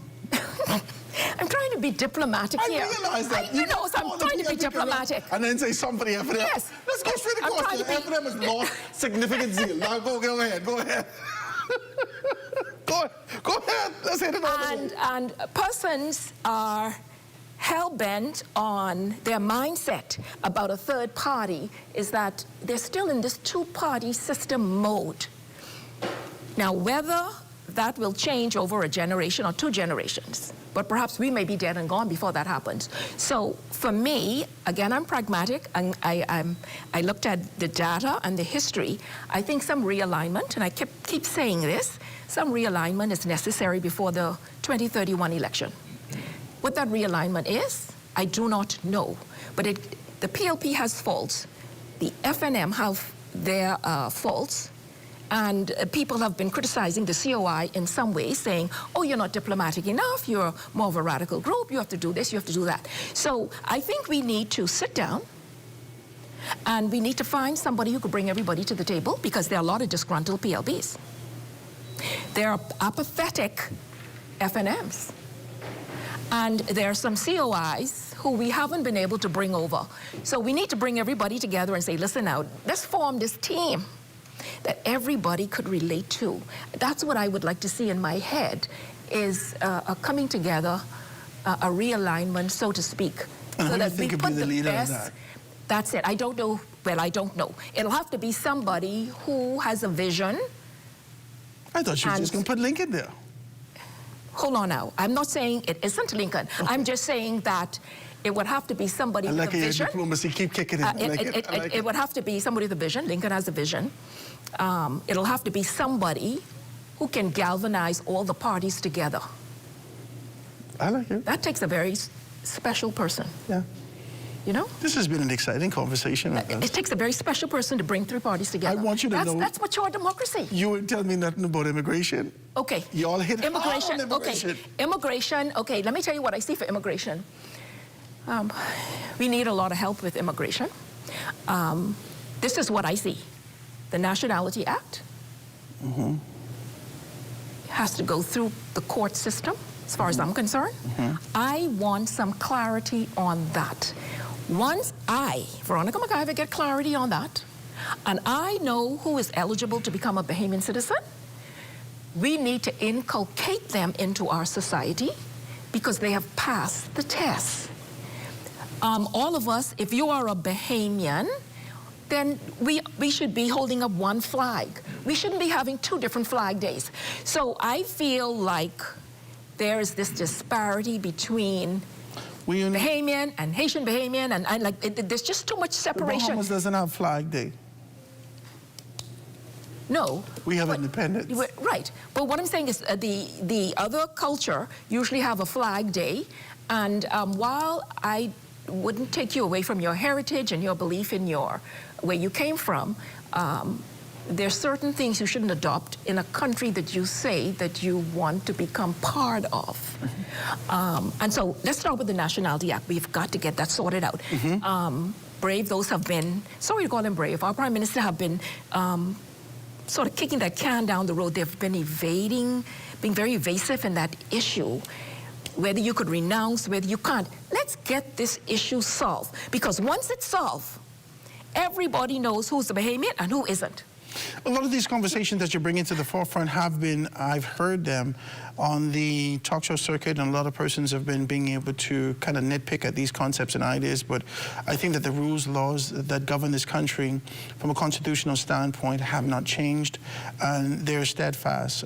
Now, if we need clarity on those particular matters, there can be a constitutional person that could speak to that, an immigration person that could be able to speak to that, and I believe that all of these particular entities from a governmental standpoint are doing what they're supposed to do in these areas. I agree with you by being able to see Flag Day and the fact that we shouldn't necessarily have a Flag Day. I've watched in Turks and Caicos, they take the people flag off their car in Turks and Caicos. Well, I don't believe that that should happen here. I think we, in this society that understands PTSD, in this society that understands the fact that a great deal of persons have been living isolated in communities, shanty towns for a very long time, and haven't had the opportunity to be able to mix, mingle, and become a part of the wider community. Yes. They can only celebrate what they're taught in a space where their mother has been living in this country for 15 years and don't know a lick of English because they stayed isolated in this particular space. Yes. They celebrate what their mothers and fathers say. It is our responsibility either to eradicate those things by being able to get rid of the shanty towns, cause them to be able to disperse amongst the community, so forth and so on, or we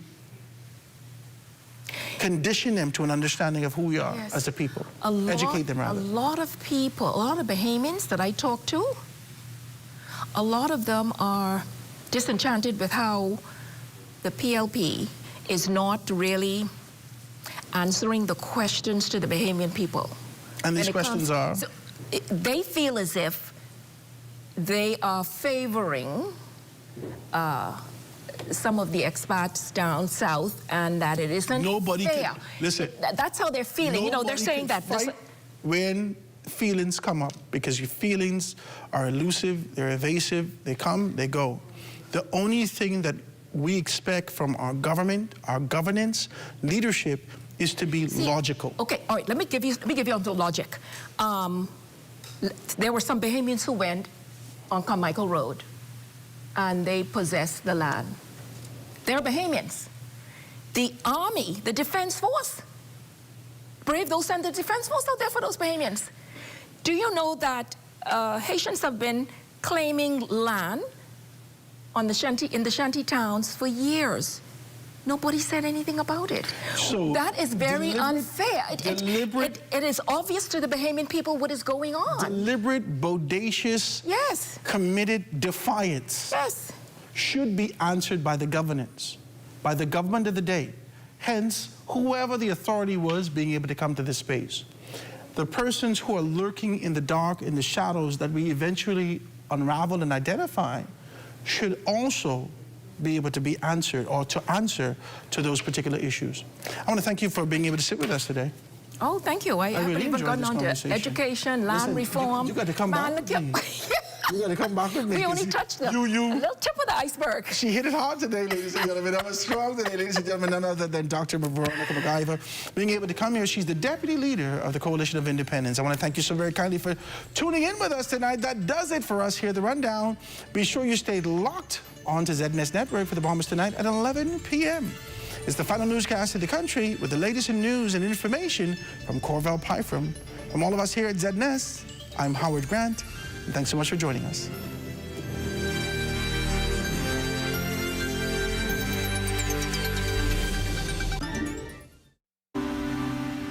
Mailboat service is a critical service to the islands of the Bahamas. Certainly, Andrews has always been there and dear to us. That's where we're born and raised. And so we play a crucial role in advancing the growth and development of Andrews. Customers want service and they want consistency. From the start, that's been our commitment. We work to sail on time every time. Our customers have come now to expect this from us. And one of the biggest challenges we've had was finding adequate funding. SPDC from the very start has been a lifesaver. My advice to young people, if you have a vision, a passion, an idea, go for it. Don't give up. It's not easy. If it was, everybody would be doing it. Be consistent and you'll get there.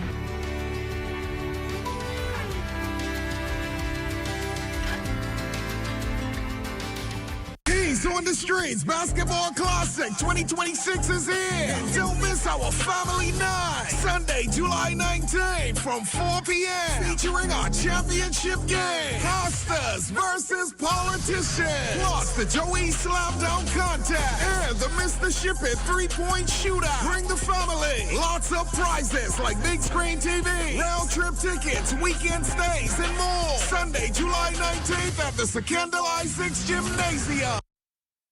The thought of colon cancer never really crossed my mind until 2019, when a very good friend of mine was diagnosed with stage 4 colon cancer. I was shocked. Everybody was shocked because he was a picture of perfect health.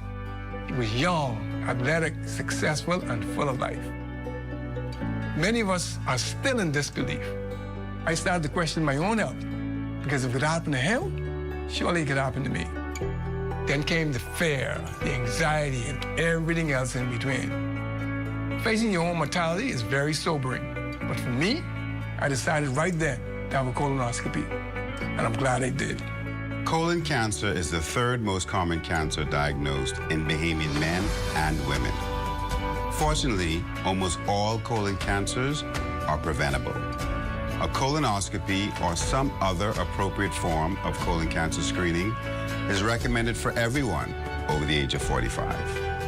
During a colonoscopy, we can detect and remove colon polyps that may grow and later become colon cancers.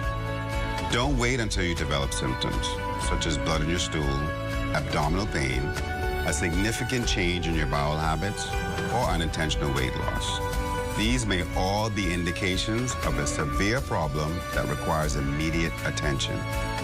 If you're over the age of 45 or have any of those symptoms, talk to your doctor about the benefits of colon cancer screening today.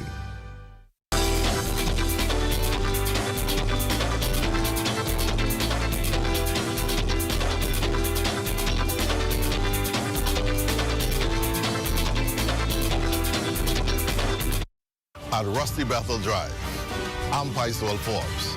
This is ZNS.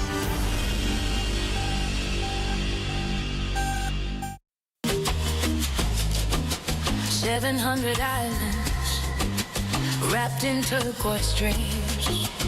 Every voice matters, every soul redeems. With a heartbeat broadcasting truth across the waves."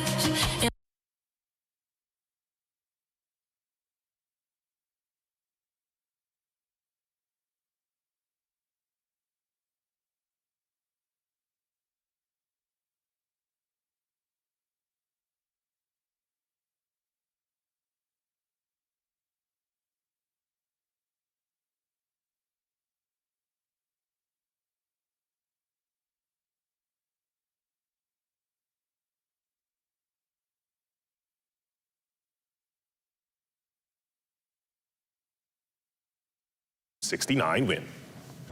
I think when it comes down to the last 2 quarters, we gotta take better shots, execute our plays, and on defense, and I think we'll be better for the next game.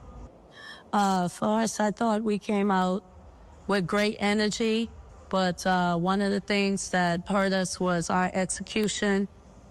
In the 3rd and 4th quarter, I felt like we just gave in to fatigue, and there was some... At Rusty Bethel Drive, I'm Paisol Forbes. This is ZNS.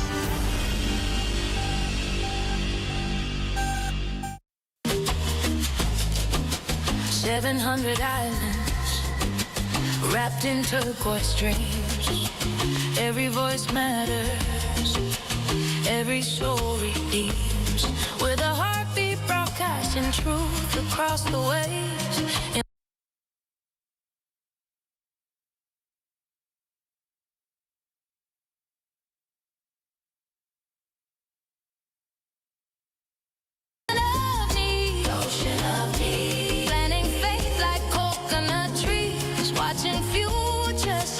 Watching them grow, broadcasting truth, serving hearts, making sure you're heard. The Bahamas rises together when we honor every word. This is more than ministry, baby. This is sacred ground. When social services meet heaven, that's when grace abounds.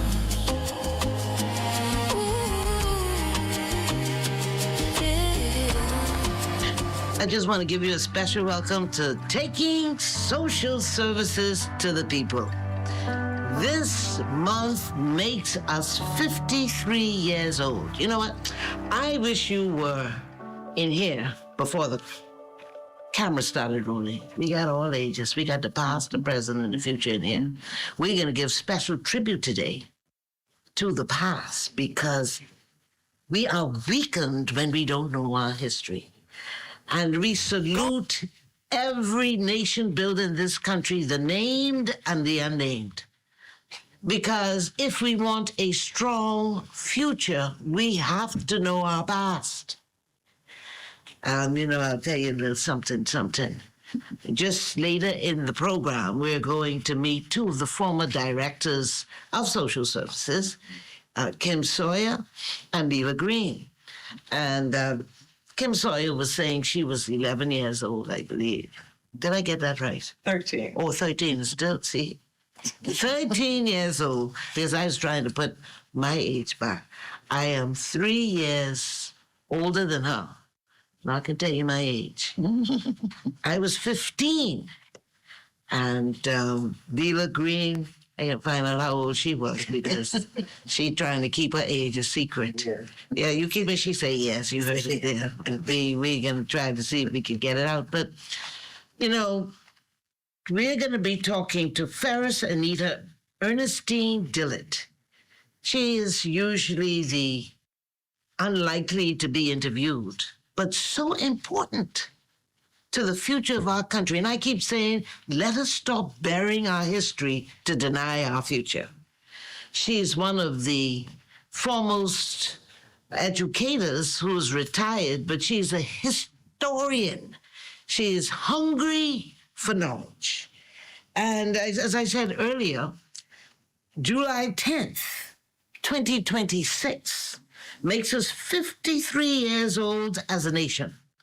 Whether we are looking at it from a spiritual or cultural perspective, 53 speaks to major life transitions, personal growth, and creativity.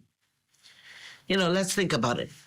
As a nation, we are transitioning. It's not only as a nation, you know, it's also globally. We have to pay attention to what is happening in the world. We have to pay attention to the Strait of Hormuz. Pay attention to those transshipments that get our food here being blocked. It's a transition. We will either suffer the consequences as a people, depending on the decisions that we make. Preparation, even in the pandemic, always makes a difference. And if we can appreciate where we were, if we identify as we are now, where we are, we can navigate to the vision of the founding fathers of this nation. And today we are focusing on social services. And if we look at the foundation of social services, what does it say? We will wipe every tear from every eye. And it doesn't matter what is happening globally if we focus on that vision, as we submit to the principles of success, if we honor the purpose of this nation, we can navigate through any storm, any forecast of famine, any forecast of the pandemic. We can make it. So this program today, we want to talk by, why I just really love and look forward to talking to you. I'm a reporter. I know when it is time to keep a secret, but there's some things I ain't keeping no secret. Oh, no. This is the mother of a wonderful producer. You have brought up she is just incredible person. A professional of excellence. And I see who she take after. But I want to welcome you. And I just have to tell you. And you're here. Yes. You are a historian. And in 1973, you were a protocol officer. Yes. What was that day like? What do you remember? It was a lot of excitement. Because as protocol officers, we were, at least we had two of us to each invited guests from the world. Because myself and Matthew Barnett, we were the protocol officers for the Chancellor of West Germany. What was that experience like? So it was exciting because this was the first time we were riding in cars and we had the police outriders and all of that because... You thought you was free, Yes. Yeah, we had to go with them down to the celebrations that night. And when we were lowering the flag, bringing one flag down, putting the next flag up. And so we had to go with them. I was telling my children, I said, I remember the night the hours afterwards, they wanted to go to something Bahamian. And so we took them to Queens. Queens on Wolf Road. The Three Queens. Three Queens, right, yeah. on Wolf Road. Charlie, they had a jolly good time. So they didn't let us leave until like 2, 3 o'clock that morning to go home. Yeah, but we took them to Queens, Three Queens, right? That's the Three Queens, Dan Knowles place. And I remember in those days sharing our culture. So when we talk about 53 and you talk about whether it's a spiritual or cultural perspective, that Dan Knowles was a part of the culture. Yes. Every Bahamian was proud to be there at Three Queens restaurant. Yes. Every tourist had to have that experience. Right. I want to talk about that a minute. Before we move on to that cultural experience, let's go back to Clifford Park. Okay. It was on Clifford Park, I remember, I was 15 years old. I remember my heart beating, and there's such a swell of pride to see the police officers. I don't think the Bahamas, maybe we can look at London and things like that, but... I don't think anybody's like our police. See what I tell you? Our police officers. No. Yeah. Others might try. Right. To imitate. But you see what she's saying right there? Sometimes we don't give the kind of celebration and honor to one another because I don't know. The closest I've seen is London. Okay. Any other country what makes me stand tall from the inside. And I remember feeling that boom, boom, boom in my heart. What did you feel? What did you remember? You was a bit older than me, so you're going to remember more. I don't think so. But anyhow, it went up, the flag came down. Clifford Park was packed. But from up on the fort all over, it was packed, okay. And when they pulled down the Union Jack, and when they put up our national flag, it was even if you weren't too sure about independence, you were sure that night, because the feeling that we got when these things were happening, okay? I think they had an ecumenical section before, and they went out, the people, the reverends, I call them, they went out to the flagpole and they did their thing. Okay, but it was nothing like when the flag went up. And it started it wasn't blowing. I can always remember it wasn't blowing at first. And then all of a sudden, it took off and everybody just started screaming because it was so weird how when it went up the first time, there wasn't any breeze. So it just went up, And then Maybe that was the Lord sending the breeze and that flag began to flutter. And we said, oh, man, we're in it for now. We're good. We're in it for good now. We can't go back. You can't go back. You can't go back. What does that mean to you today? And do you remember anything of what Sir Lyndon said? No, the only thing I could remember, I can tell you, the only thing is what you hear people say now. If you don't fight for your country, you're going to lose it. And I think that has echoed from then till even now. If you don't fight for your country, and I believe this is why even today, there's a spirit in the country of, that Bahamians are now picking up that same thing because, we're not an aggressive people. And we have let a lot of things happen and go by because, we have to face the fact. I don't know if it's in the water, but,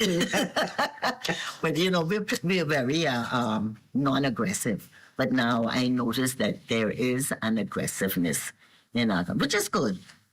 Because people coming into our country, they might feel that they could, because we don't say anything, they can get away with a lot of things, but I don't think it's going to happen now, So what you're doing is comparing the mindset, the attitude of the Bahamian of 1973 and slightly after, to the modern Bahamas of the 200s. You think that our personality is changing? I think it has changed. It has to change. It has to change because we're in a world now, an aggressive world, and a world that there are lots of people from other places who I think who are not as progressive as we are. And as a result, they gravitate to us, for economic stability. And when they come, there's so few of us. Because I don't know if it's 500,000 Bahamians, okay?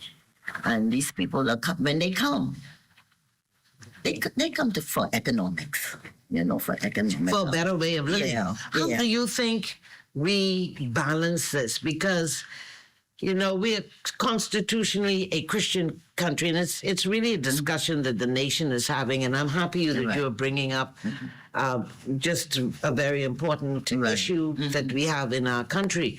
And, one of the things is the Bible says, do good to the foreigners. But as a sovereign nation, when that flag went up the pole, we are responsible for the governance of this country, for the sovereignty of this country. And what you are saying is that because of our kind, sometimes reactionary personality, we need to change and be more proactive, more aggressive. How do we strike this balance? And we will have to strike it. Because given the nature of our country, we will have to strike a balance. Because Bahamians are asking for more. That's number one. You have empowered Bahamians to a certain level in education and technology and whatever.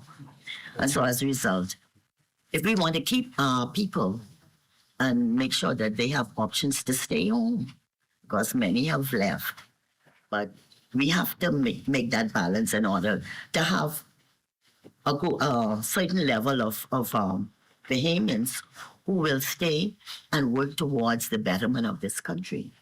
Because we want the Bahamians to, you have to have the Bahamians to enjoy the benefits of whatever is happening in this country. And maybe this is why Bahamians are now becoming more vocal. Becoming more vocal. And not that they weren't vocal before, because I could remember 1971 leading up to 73. We used to have meetings. The quote-unquote young intellectuals used to have meetings at St. Agnes schoolroom through Coburn Street. And these sort of concepts were thrown about by people like even Fred Mitchell okay, like who was and also the former, what's his name, Josh says, okay. We all met, and in places like that, okay, they had their. So you were a civil rights activist too? Yes. Yes, you was right there. When you know what happened down in UV when Father Moultrie was asked to do to give a report on the green paper. What he did, he had all of us who were down there, because there was a group of us Bahamians down there. I was doing my diploma. You had Wilma Thompson. She was doing whatever, because, she was one of the big wigs in government. Okay. So there were lots of us, all about, what's his name? He's a doctor, Moss. He's a doctor. He had all of us down there, and we had to give our input. We had forums in Jamaica in helping our Father Moultrie to do his report on the green paper. And the green paper came just before the 1972 election. So we've been at it. We've been at it. When you talk about, and we almost out of time here, but when you talk about the freedom fighters, we have been known for our quiet revolution. So yes. when you look at some of the freedom fighters, when we look at William Cartwright or H.M. Taylor or Sir Randall Fox for the Labor Day, Selena and those, Eddie Hannon, those came on later. Clement Maynard. You're looking at Janet Bostwick, who was in the Union at the time, the public service, the late Sir Henry Bostwick, Sir Arthur Folks, who was well in his 90s now. You make very important. They were highly intellectual, and when we think about our past, they had a revolution over in the United States. Theirs wasn't as quiet as ours. No. And so, well, just as we go, and because I want you to give some final thoughts, we're out of time, but whatever we decide impacts the socio-economic environment. Yes. And in successive governments from 1973, we went pre-1973 there for a moment, because we want to honor, and we can't call all the names of Doris Johnson and those kinds of people, but look at the rich history that we have. But we are standing on their shoulders. We are standing on the shoulders. I didn't even know you were there as an activist. But these are the names that have not been called, who meaningfully contributed to where we are. That's right. And when we look and we start looking at the full picture, that it takes each one of us to make a difference. And I said to Ms. Dillard, I don't want all of what you have inside of you die without us knowing, because it will impact our future. And this is what social services is trying to do, is to try to get as many faces who have heart, who want to build, who contributed to where we are. We are out of time, but I want to just thank you so much. And we have to make a deal. You coming back on again? We got to talk more. Okay? All right, okay. Thank you so much for watching. Coming up next are the former directors of social services, Neela Green and Kim Sawyer. Don't move. The story of social services in the Bahamas is one of growth and evolution. Over the decades, the Department of Social Services served under several government ministries before becoming the Ministry of Social Services we know today. While the portfolio changed, its purpose remained the same: to provide care, protection, and hope for the nation's most vulnerable. Guided by dedicated leaders, the department grew into an institution committed to strengthening families and communities across the Bahamas. This is their story. It begins in 1964 with the introduction of ministerial government. The Honorable Eugene A.P. Depute became the nation's first Minister of Welfare. A distinguished lawyer, journalist, and constitutional leader, he championed legislation, establishing the Girls Industrial School, creating a more nurturing environment for young women in need of care and rehabilitation. His leadership laid the foundation for organized social welfare in the Bahamas. The historic majority rule victory of 1967 ushered in a new era for the Bahamas. Sir Milo B. Butler was appointed Minister of Labor, Welfare and Agriculture and Fisheries with responsibility for the Department of Social Services. A champion of ordinary Bahamians, Sir Milo believed social assistance would provide support while encouraging independence and self-reliance.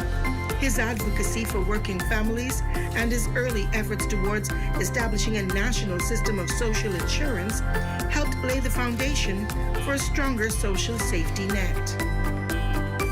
As the Bahamas marked its first independence in 1973, Sir Clifford Darling served as Minister of Labor and National Insurance with responsibility for the Department of Social Services. A respected trade union leader, he strengthened the nation's social protection framework, including the introduction of the National Insurance Program in 1974. By 1980, the Department of Social Services fell under the portfolio of the Honorable Perry G. Christie as Minister of Health and National Insurance. He provided leadership during a period of expanding health, national insurance, and social welfare services, reinforcing support for vulnerable Bahamians. In 1984, the Honorable Darrell E. Roll served as Minister of Housing and National Insurance with responsibility for the Department of Social Services. Under his leadership, the department continued to strengthen programs supporting vulnerable individuals, families, and communities while building on the nation's growing social protection system. From ministerial government to majority rule and independence, these pioneering leaders helped shape the Department of Social Services and laid the foundation for the ministry that continues to serve the people of the Bahamas today.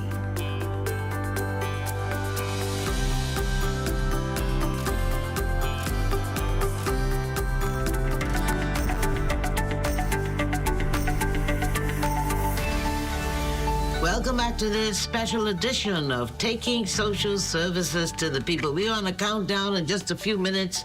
The Honorable Minister, Senator, the Honorable Barbara Cartwright will be here. The Minister of State, Bacchus Roll, will be here.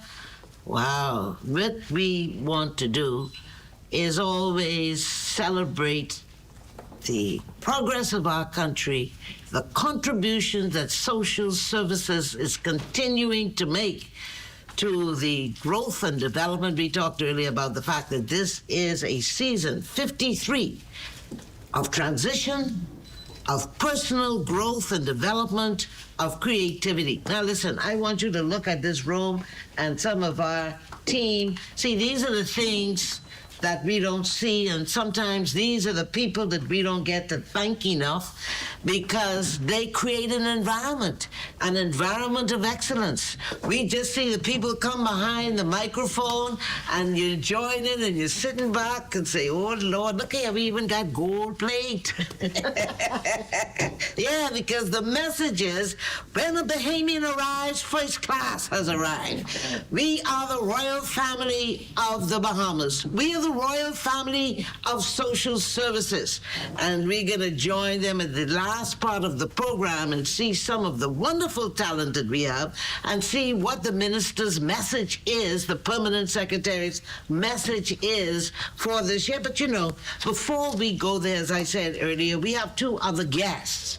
And there are some things that have changed that we should never forget. There are mores and there are norms. The mores are those moral values that we should never lose. Values don't change with time. Never changes. And one of the things that I remember is that we had utmost respect for authority. It doesn't matter how old you are. And with me is one of the directors, former directors, Leela Green.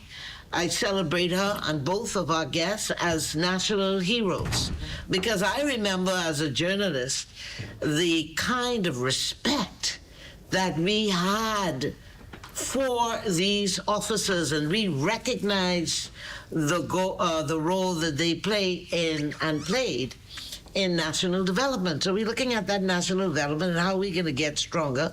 And I have to say, just before I officially introduce you to them, I look at 1964, when social services began. And Etienne Depuch was the first minister. In the breaks, you would have seen that Felicity Darville is doing some highlights of all of the ministers that served from 1964, because we gotta celebrate them too. What I'm talking about, we have to honor each other more. It doesn't care. It doesn't matter what party it is, for God's sake. They helped build this country. And I smiled because as Ms. Dillard moved out, Ms. Sawyer came forward first, and she said, Ms. Green has to sit here. She is senior to me. Isn't that how it's supposed? That's how it's supposed to be. Not because you were first, you were in that seat. She is the senior. It's the see. So we still have enough. And the reason I said, I touched on Depuch for a minute, because look at Depuch. Depuch was the one who fought in the House of Assembly to tear down the laws of discrimination. But how much of it do we remember? Because when you know something, you're held accountable to it. Yes. I want to first thank both of you, Ms. Leela Green, Ms. Kim Sawyer, for being an invaluable asset, making an invaluable contribution to the growth and development of this country. And I don't know that there is a full appreciation and understanding of how important social service is to the growth and the development of this country. So welcome to Taking Social Services to the people, and tell us how long you served as the director here. I served from 83, I think. 85, I was appointed the Director of Social Services. 85 to 90 when I retired. Okay. So how many years was that, remember? Child, you sound like you're something like me trying to remember these days. I tell you, just before Kim Sawyer tell me, I was trying to get younger than that. And she tell me she started at 18, she was 13 at Clifford Park. I went down, I say I was 11. Yeah, I was 15, okay? But and when did you come? You came after. Well, I actually started as a social worker. I'll always remember the date, the 17th of August, 1981. 1981. 1981. Yeah, I just came from college in 1979. Yeah. So we telling our ages a little bit. Yeah. Tell me, I want both of you to share. What are you seeing transitioning? When you first came to social services, and until the time you left, what was the mindset of the Bahamian towards social services? Let me let you talk. Well, I remember one thing. When we went out into the community to find someone, to look for someone, you could, if you saw any menacing faces, all you had to do was say, I'm from social services, and people would let you do whatever you want to do and answer any questions. They saw social workers as helpers, people who came to help. And I think, Kim, that's still true. So I think the social workers have a reputation in this country for being helpful. And I think the only time that people get into problems with social services is around children. When there's a dispute with children, who owns the child, who, if you have an adoption or you have guardianship, that kind of thing. But for the most part, social workers are seen as helpers, people who are there to help. And is there a separation in terms of when you talk about, and I want to get your input too, Ms. Sawyer, but when you talk about social workers being helpers, when there's criticism against social services, do people perceive that and separate it from people who may be working in other areas because I think that whole respect is being restored. But I'm going to ask Ms. Sawyer, do you feel that that was challenged a little bit in terms of the level of appreciation for social workers? Well, yes, there is some challenge to it, and it has evolved from when I started. In terms of the assistance that was provided to, and I've spent a lot of my time in what we would call our community support public assistance area, where we gave aid to families. Not much time in the child welfare area. And so I saw the development of our programs and how they were administered to people. And so when you looked at when we started, it was low-income wage owners, people who were unemployed, single mothers. But as time evolved, you had people of all age brackets, all income brackets, believing that they would qualify based on their finances. And it may not have been because of what they were earning, their gross income, but what they were taking home at the end of the day. And I think that became a challenge for us as social workers, trying to look at, okay, what is this person's income? And not what their take-home pay is at the end of the day, but their gross income and the needs. And then you have to balance it. Are there children in the home, and how the children are going to be affected if you say no to this person?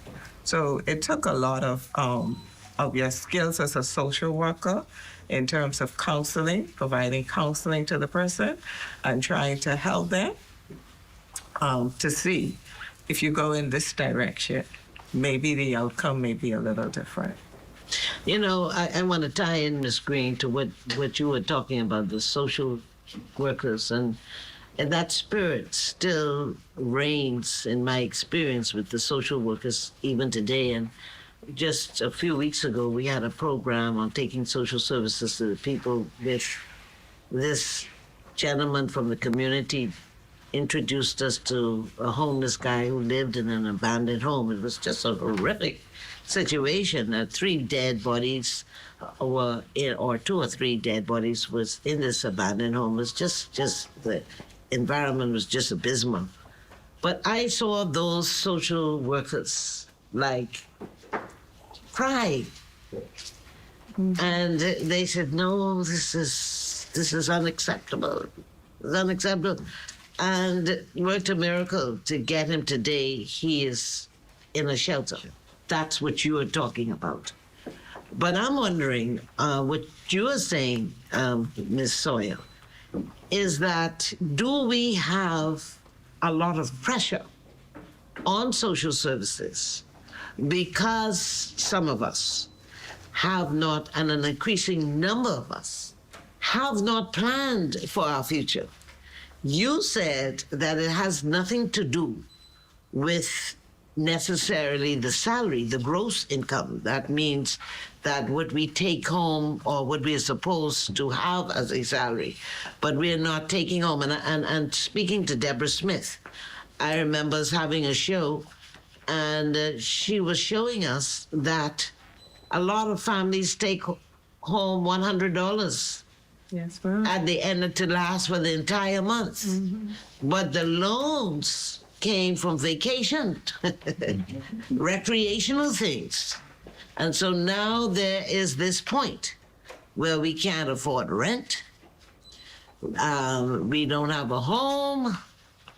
The families are misplaced. The demands are higher. And so with that brings a demand that I want to answer twofold. It brings a demand. What is that demand that you see? But does it contribute to a culture of entitlement? Well, I have some views on that because I think Bahamians are entitled. They are entitled to riches that this land produces. Whatever is available they are entitled to share in. I think some people just want more of what is available. And I agree with you, and I think Ms. Sawyer would agree, that there's sometimes a case where people mismanage their monies. They have, when you look at it in gross, there's enough for the family. But you have loans for this and loans for car, loans for education, and they're left with nothing. And so they come to social service. What are you going to do? And that's a dilemma. Bahamians have a very high standard of living, whether you can afford it or not. They believe that they should get the children ready, whether it's for a school play or for school or a wedding. They believe that people should be ready for it. And I think our standards are high, and maybe we need to be more realistic about that. You can't have your cake and eat it too. We're going to pick that up with Ms. Sawyer. Very good point. But the question I'm going to ask you when we come back is, you talk about entitled, we are entitled, but we are do we clarify, or do you even agree? You may not agree. Entitlement is that culture of entitlement is you owe me. Now, it doesn't matter if I work for it or not. It's not a culture of it. You know, when we have a culture of earning, then we're entitled to everything and have access to opportunities for us to live the quality of life that we deserve and what we have earned. We're going to talk more about that when we come back.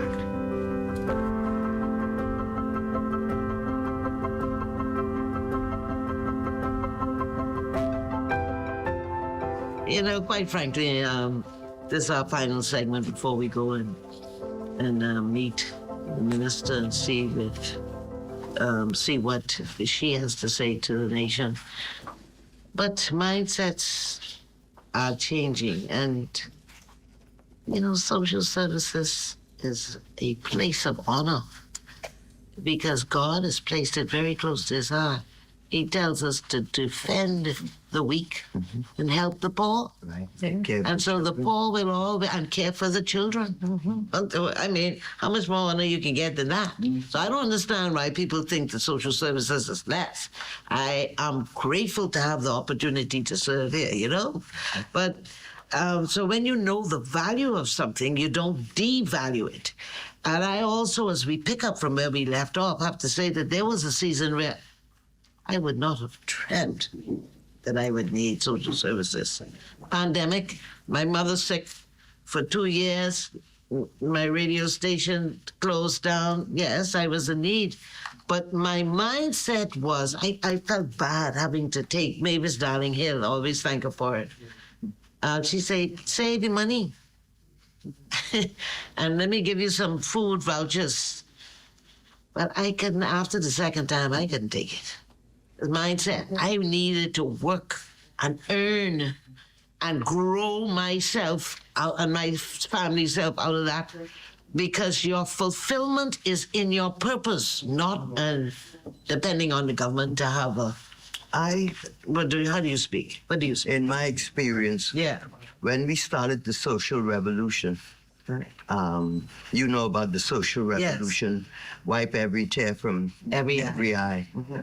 And people would come to social services, and when they found out we weren't offering a job, some of them got angry, I think, because they wanted a job.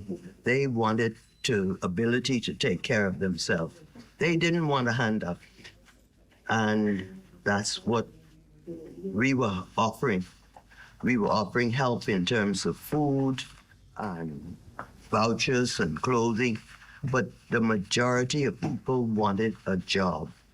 And I think that feeling is still there among people who come to social services for help. They would take a job any day.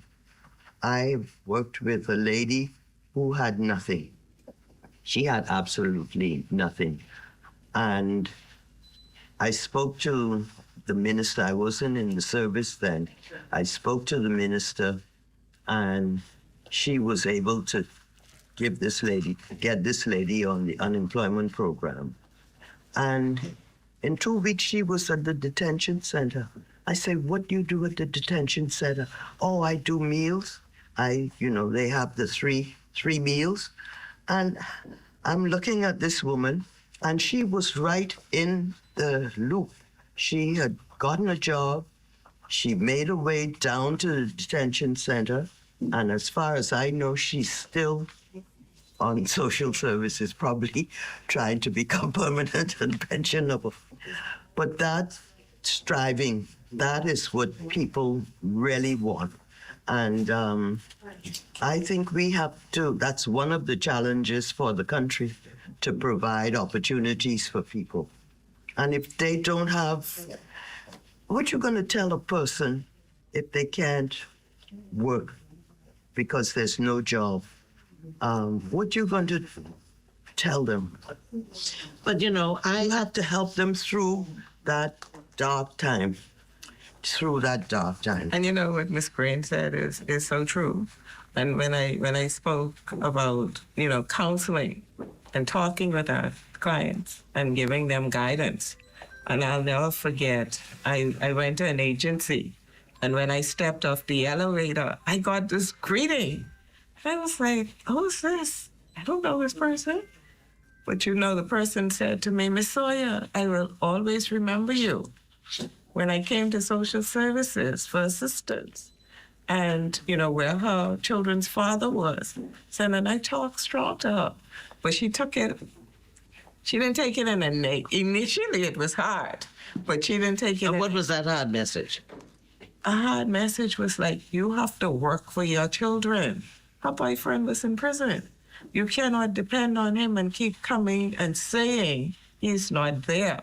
You have to get out there and do for your children. And she went and she got a job. And when I tell you, she was the most pleasant person when I got off that elevator. You don't meet that too much these days. Very pleasant, very helpful. And she said she would often tell other people, no, Miss Sawyer is giving you good advice. It's not to hurt you or harm you. It may be hard. Because you don't want people to stay on getting the assistance all their days. And the same thing with their children. When we have to take children into care, we don't want to keep the children in care. We want to work with you to see how we can. Now, we know that there are some parents, because of maybe vices they may have, whatever it is they're going through, whatever difficulties they're going through, they may not be able to get the children back. But we are here to work with you. That's why we are trained as social workers. Mm-hmm. And we get our training, and so that we know at the end of the day, these are the steps that should be taken. That's not always going to work, because when you're dealing with people and human nature and free will, it's not always going to work. But you're there to help to guide them. What both of you are saying is very rich. And I have to ask a question, though, that I believe that a lot of our challenge is that we don't highlight the strengths that we have, as both of you are indicating. And what the public is seeing more of is the weakness. And we can see a deterioration of attitude. You say you don't see it, you just said it. You don't see it much today. At the top of the program, Ms. Dillard talked about, or inferred, that foreigners seem to be getting more of the opportunity. Now, I also pointed out that it's our responsibility. There's no country that is developed without foreign labor. Do good to the foreigners. But are we slackening our enthusiasm as Bahamians? And do we need to those ungrateful attitudes who are not like that person who greets you and thanks you And yes, they may be the minority. Maybe we don't see enough of the majority, but it's like a termite that we not paying attention when it's at its infancy stage, that we have the commitment to strengthen our work ethic. Because if we have a strong work ethic, we can find a job. Diligent hands rule. Laziness ends in slave labor. What do we do? Well, I think the women of this country are hardworking. They have the work ethic. The men, I'm not too sure. But when I look around at the men in our society, they are doing a tremendous job. They work in all sorts of areas. And I find that the technology, they get onto it. I remember when we had the satellites, you know, those big dishes, and they were always getting out of whack. And you'd call a person in, and this young guy came in, and he was on the roof, he was in the room, and he was fiddling with things. And I said, oh, I mean, we just got satellite. How did you learn to do that? He said, Mom, you just learn. He didn't go away anywhere. But he was very quick. And I think that there are hundreds of men like that in this country. And we have some programs now to train people properly. And I think they're always oversubscribed. People are hungry to learn. They're hungry to work, to take care of themselves. There are some persons who, because of disability or mental problems, they'll never be able to make it on a job and be able to talk to it. But the other thing I'd like to say is that the burden on women in this country is too great. It really is too great. If you are a mother and you have 3 young children, how in the world are you going to get them to school, get them fed, see to their lessons? And the fact that some women do it, it's amazing. When we have women who have to come for an appointment with us at the crisis center, they have to go to this place, to the hospital, to pick up documents. They have to go to the port to file those documents. And all the time they have to take a bus. And you know what the transportation system is like in this country. It is awful. It is awful. And I think women should be applauded. The women of this country needs to be applauded because they do such a wonderful job with so little help. And that's another hobby horse of mine, maintenance for families. Yes. And men paying maintenance. But I won't go into that. I won't change the trajectory of our conversation. We got to come back with another one of that but we can talk about another time. Until men are right back in position, we can't really have the experience of really true holistic growth and development of the Bahamas. Exactly. We are in this point of transition. You have your final words here, but you know, you all have so much substance. Well, I just want to say, and I mentioned before that I started under Miss Leila Green as my director. And I have seen social services evolve. And where we started from and where we are today, we have truly come a long way. And Ms. Green was very innovative. She was one of those directors who was quite innovative and always looking to see how we could improve on what it was that we were doing. Because like they said, if you're doing the same thing over and over, you're going to get the same results. But she did not look at it that way. I remember when it was the drug crisis, and it was foster care allowance, and foster care was only given to people who the department children placed in the homes of foster families. And she looked, but she said, we have to put these children in the homes of relatives. We need to do something for the relatives. And so the foster care allowance program, that's one initiative I could say today, that it expanded under her leadership because she saw that there was the need to do it. And that's what social services is all about. Time out already, oh my. Next time you gotta go to the minister, you have 10 seconds, last word. Well, I think social services is going to grow. We need more social workers. I think I've heard that people are resigning, but there's no fresh intake. And if we're going to continue this service, we have to have more young people trained.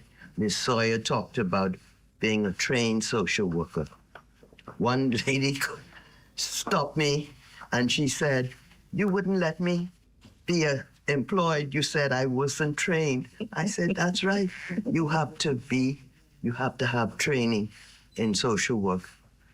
But I think we need to start a recruitment drive, yes, maybe in the schools. The college still has its program. Yes. Yeah. You deferred. That's what I like.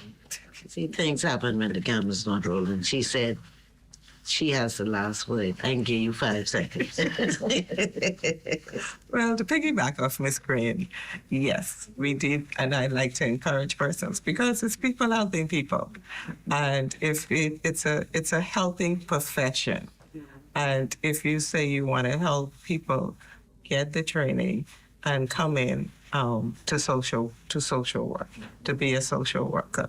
I actually came on the heels of my grandmother, who was not a trained social worker, but she did the work of a social worker. And that's where I got my motivation from. And she was a mentor to me. And so just to encourage persons to think about the field of social work. You know what I love about this program? It just demonstrates that we have some of the most talented people in the world.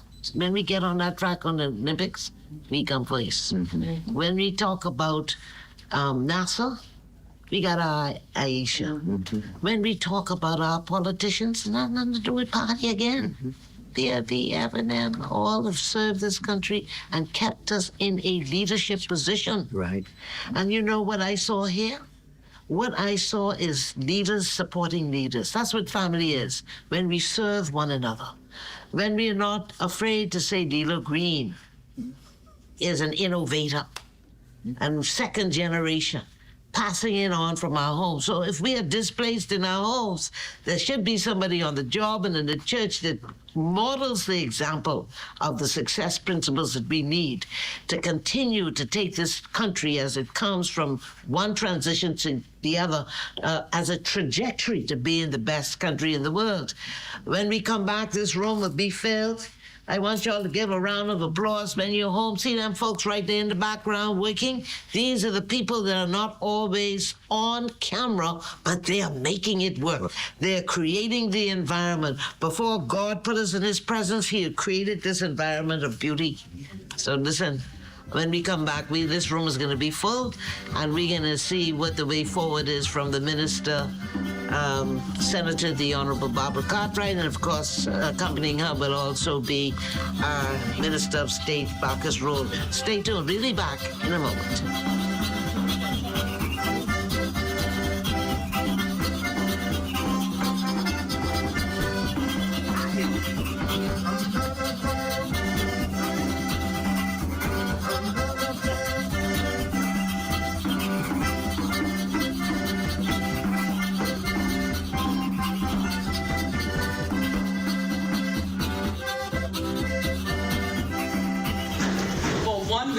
Out of every year, we turn up the volume all the way up and show we are a people.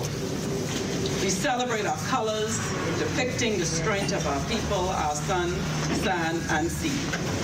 We also celebrate in our church services, flag ceremonies, concerts, boat races, and cookouts. Family Island comes together in fun and fashion. I love looking around and feeling proud of the various displays of pride. And as a small country with a big heart, celebrating helps the next generation to know that we are a sovereign nation with 700 islands. We are one people, and we are proud and a resilient people. In one sentence, we celebrate independence because it's our birthday. It's the birthday of our nation. It's about remembering where we came from, protecting what we have now, and deciding where to go next. Ladies and gentlemen, let's relax a little, partake in some of the celebrations, and give God thanks and praise for what He has done for us and our nation. God bless you all, and happy birthday, Bahamas. Well, closing moments of this program, but I can tell you, you can see they're still having fun. They're still there even after having a delicious meal. Everything was cultural. They had peas and grits. Boy, that coleslaw. The crab and rice was exceptionally well. All right, I didn't try the crab and rice, but I couldn't help but think as I listened to the short speeches, Senator the Honorable Barbara Cartwright talked about community and demonstrated community in the response to the fire victims in Bimini. A great prototype of how people all got together and helped their neighbors. You talked about remembering how your parents looked out for the neighbors, and I think those of us who are before 73 could remember the days when our parents did the same thing. Couldn't help but reflect that a lot of cultures, particularly the Eastern cultures, and I have to say the Caribbean as well. Indeed. We are queen and king of hospitality, but I think we all were saying today that we need the strength of our community back. As we close, this sort of fellowship and kinship today is like a microcosm of what we can become again. And this is a great example of some of the things that we need to continue to do to grow as a community. Food has a special element. It brings people together. Anytime you bring people together to commune in unity, then the community is stronger. And if we continue these types of programs, not just maybe not eating, but religious programs, bring the community together by way of festivals, just to establish a social sense of unity, right? And of course, if we can build that type of continuity, then we're building a better nation and building a better Bahamas. Oh, you know, I'm going to take on that sense of community. In other words, it's important that we move forward, evaluate ourselves. It's just not me, because me can only get so far. The world is our marketplace when we become we, that community, that common unity. That's what it is. I think we should say, what is it? Forward, upward, onward, together. Let's do it. Thanks for watching. Good night.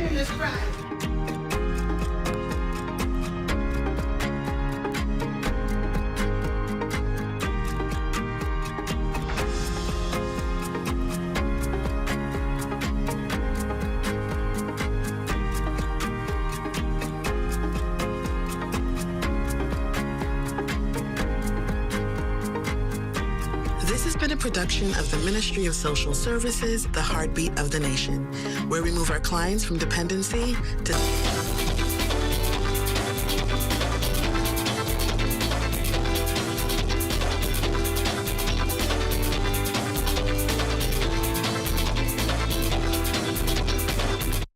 At Rusty Bethel Drive, I'm Paiswell Forbes. This is ZNS.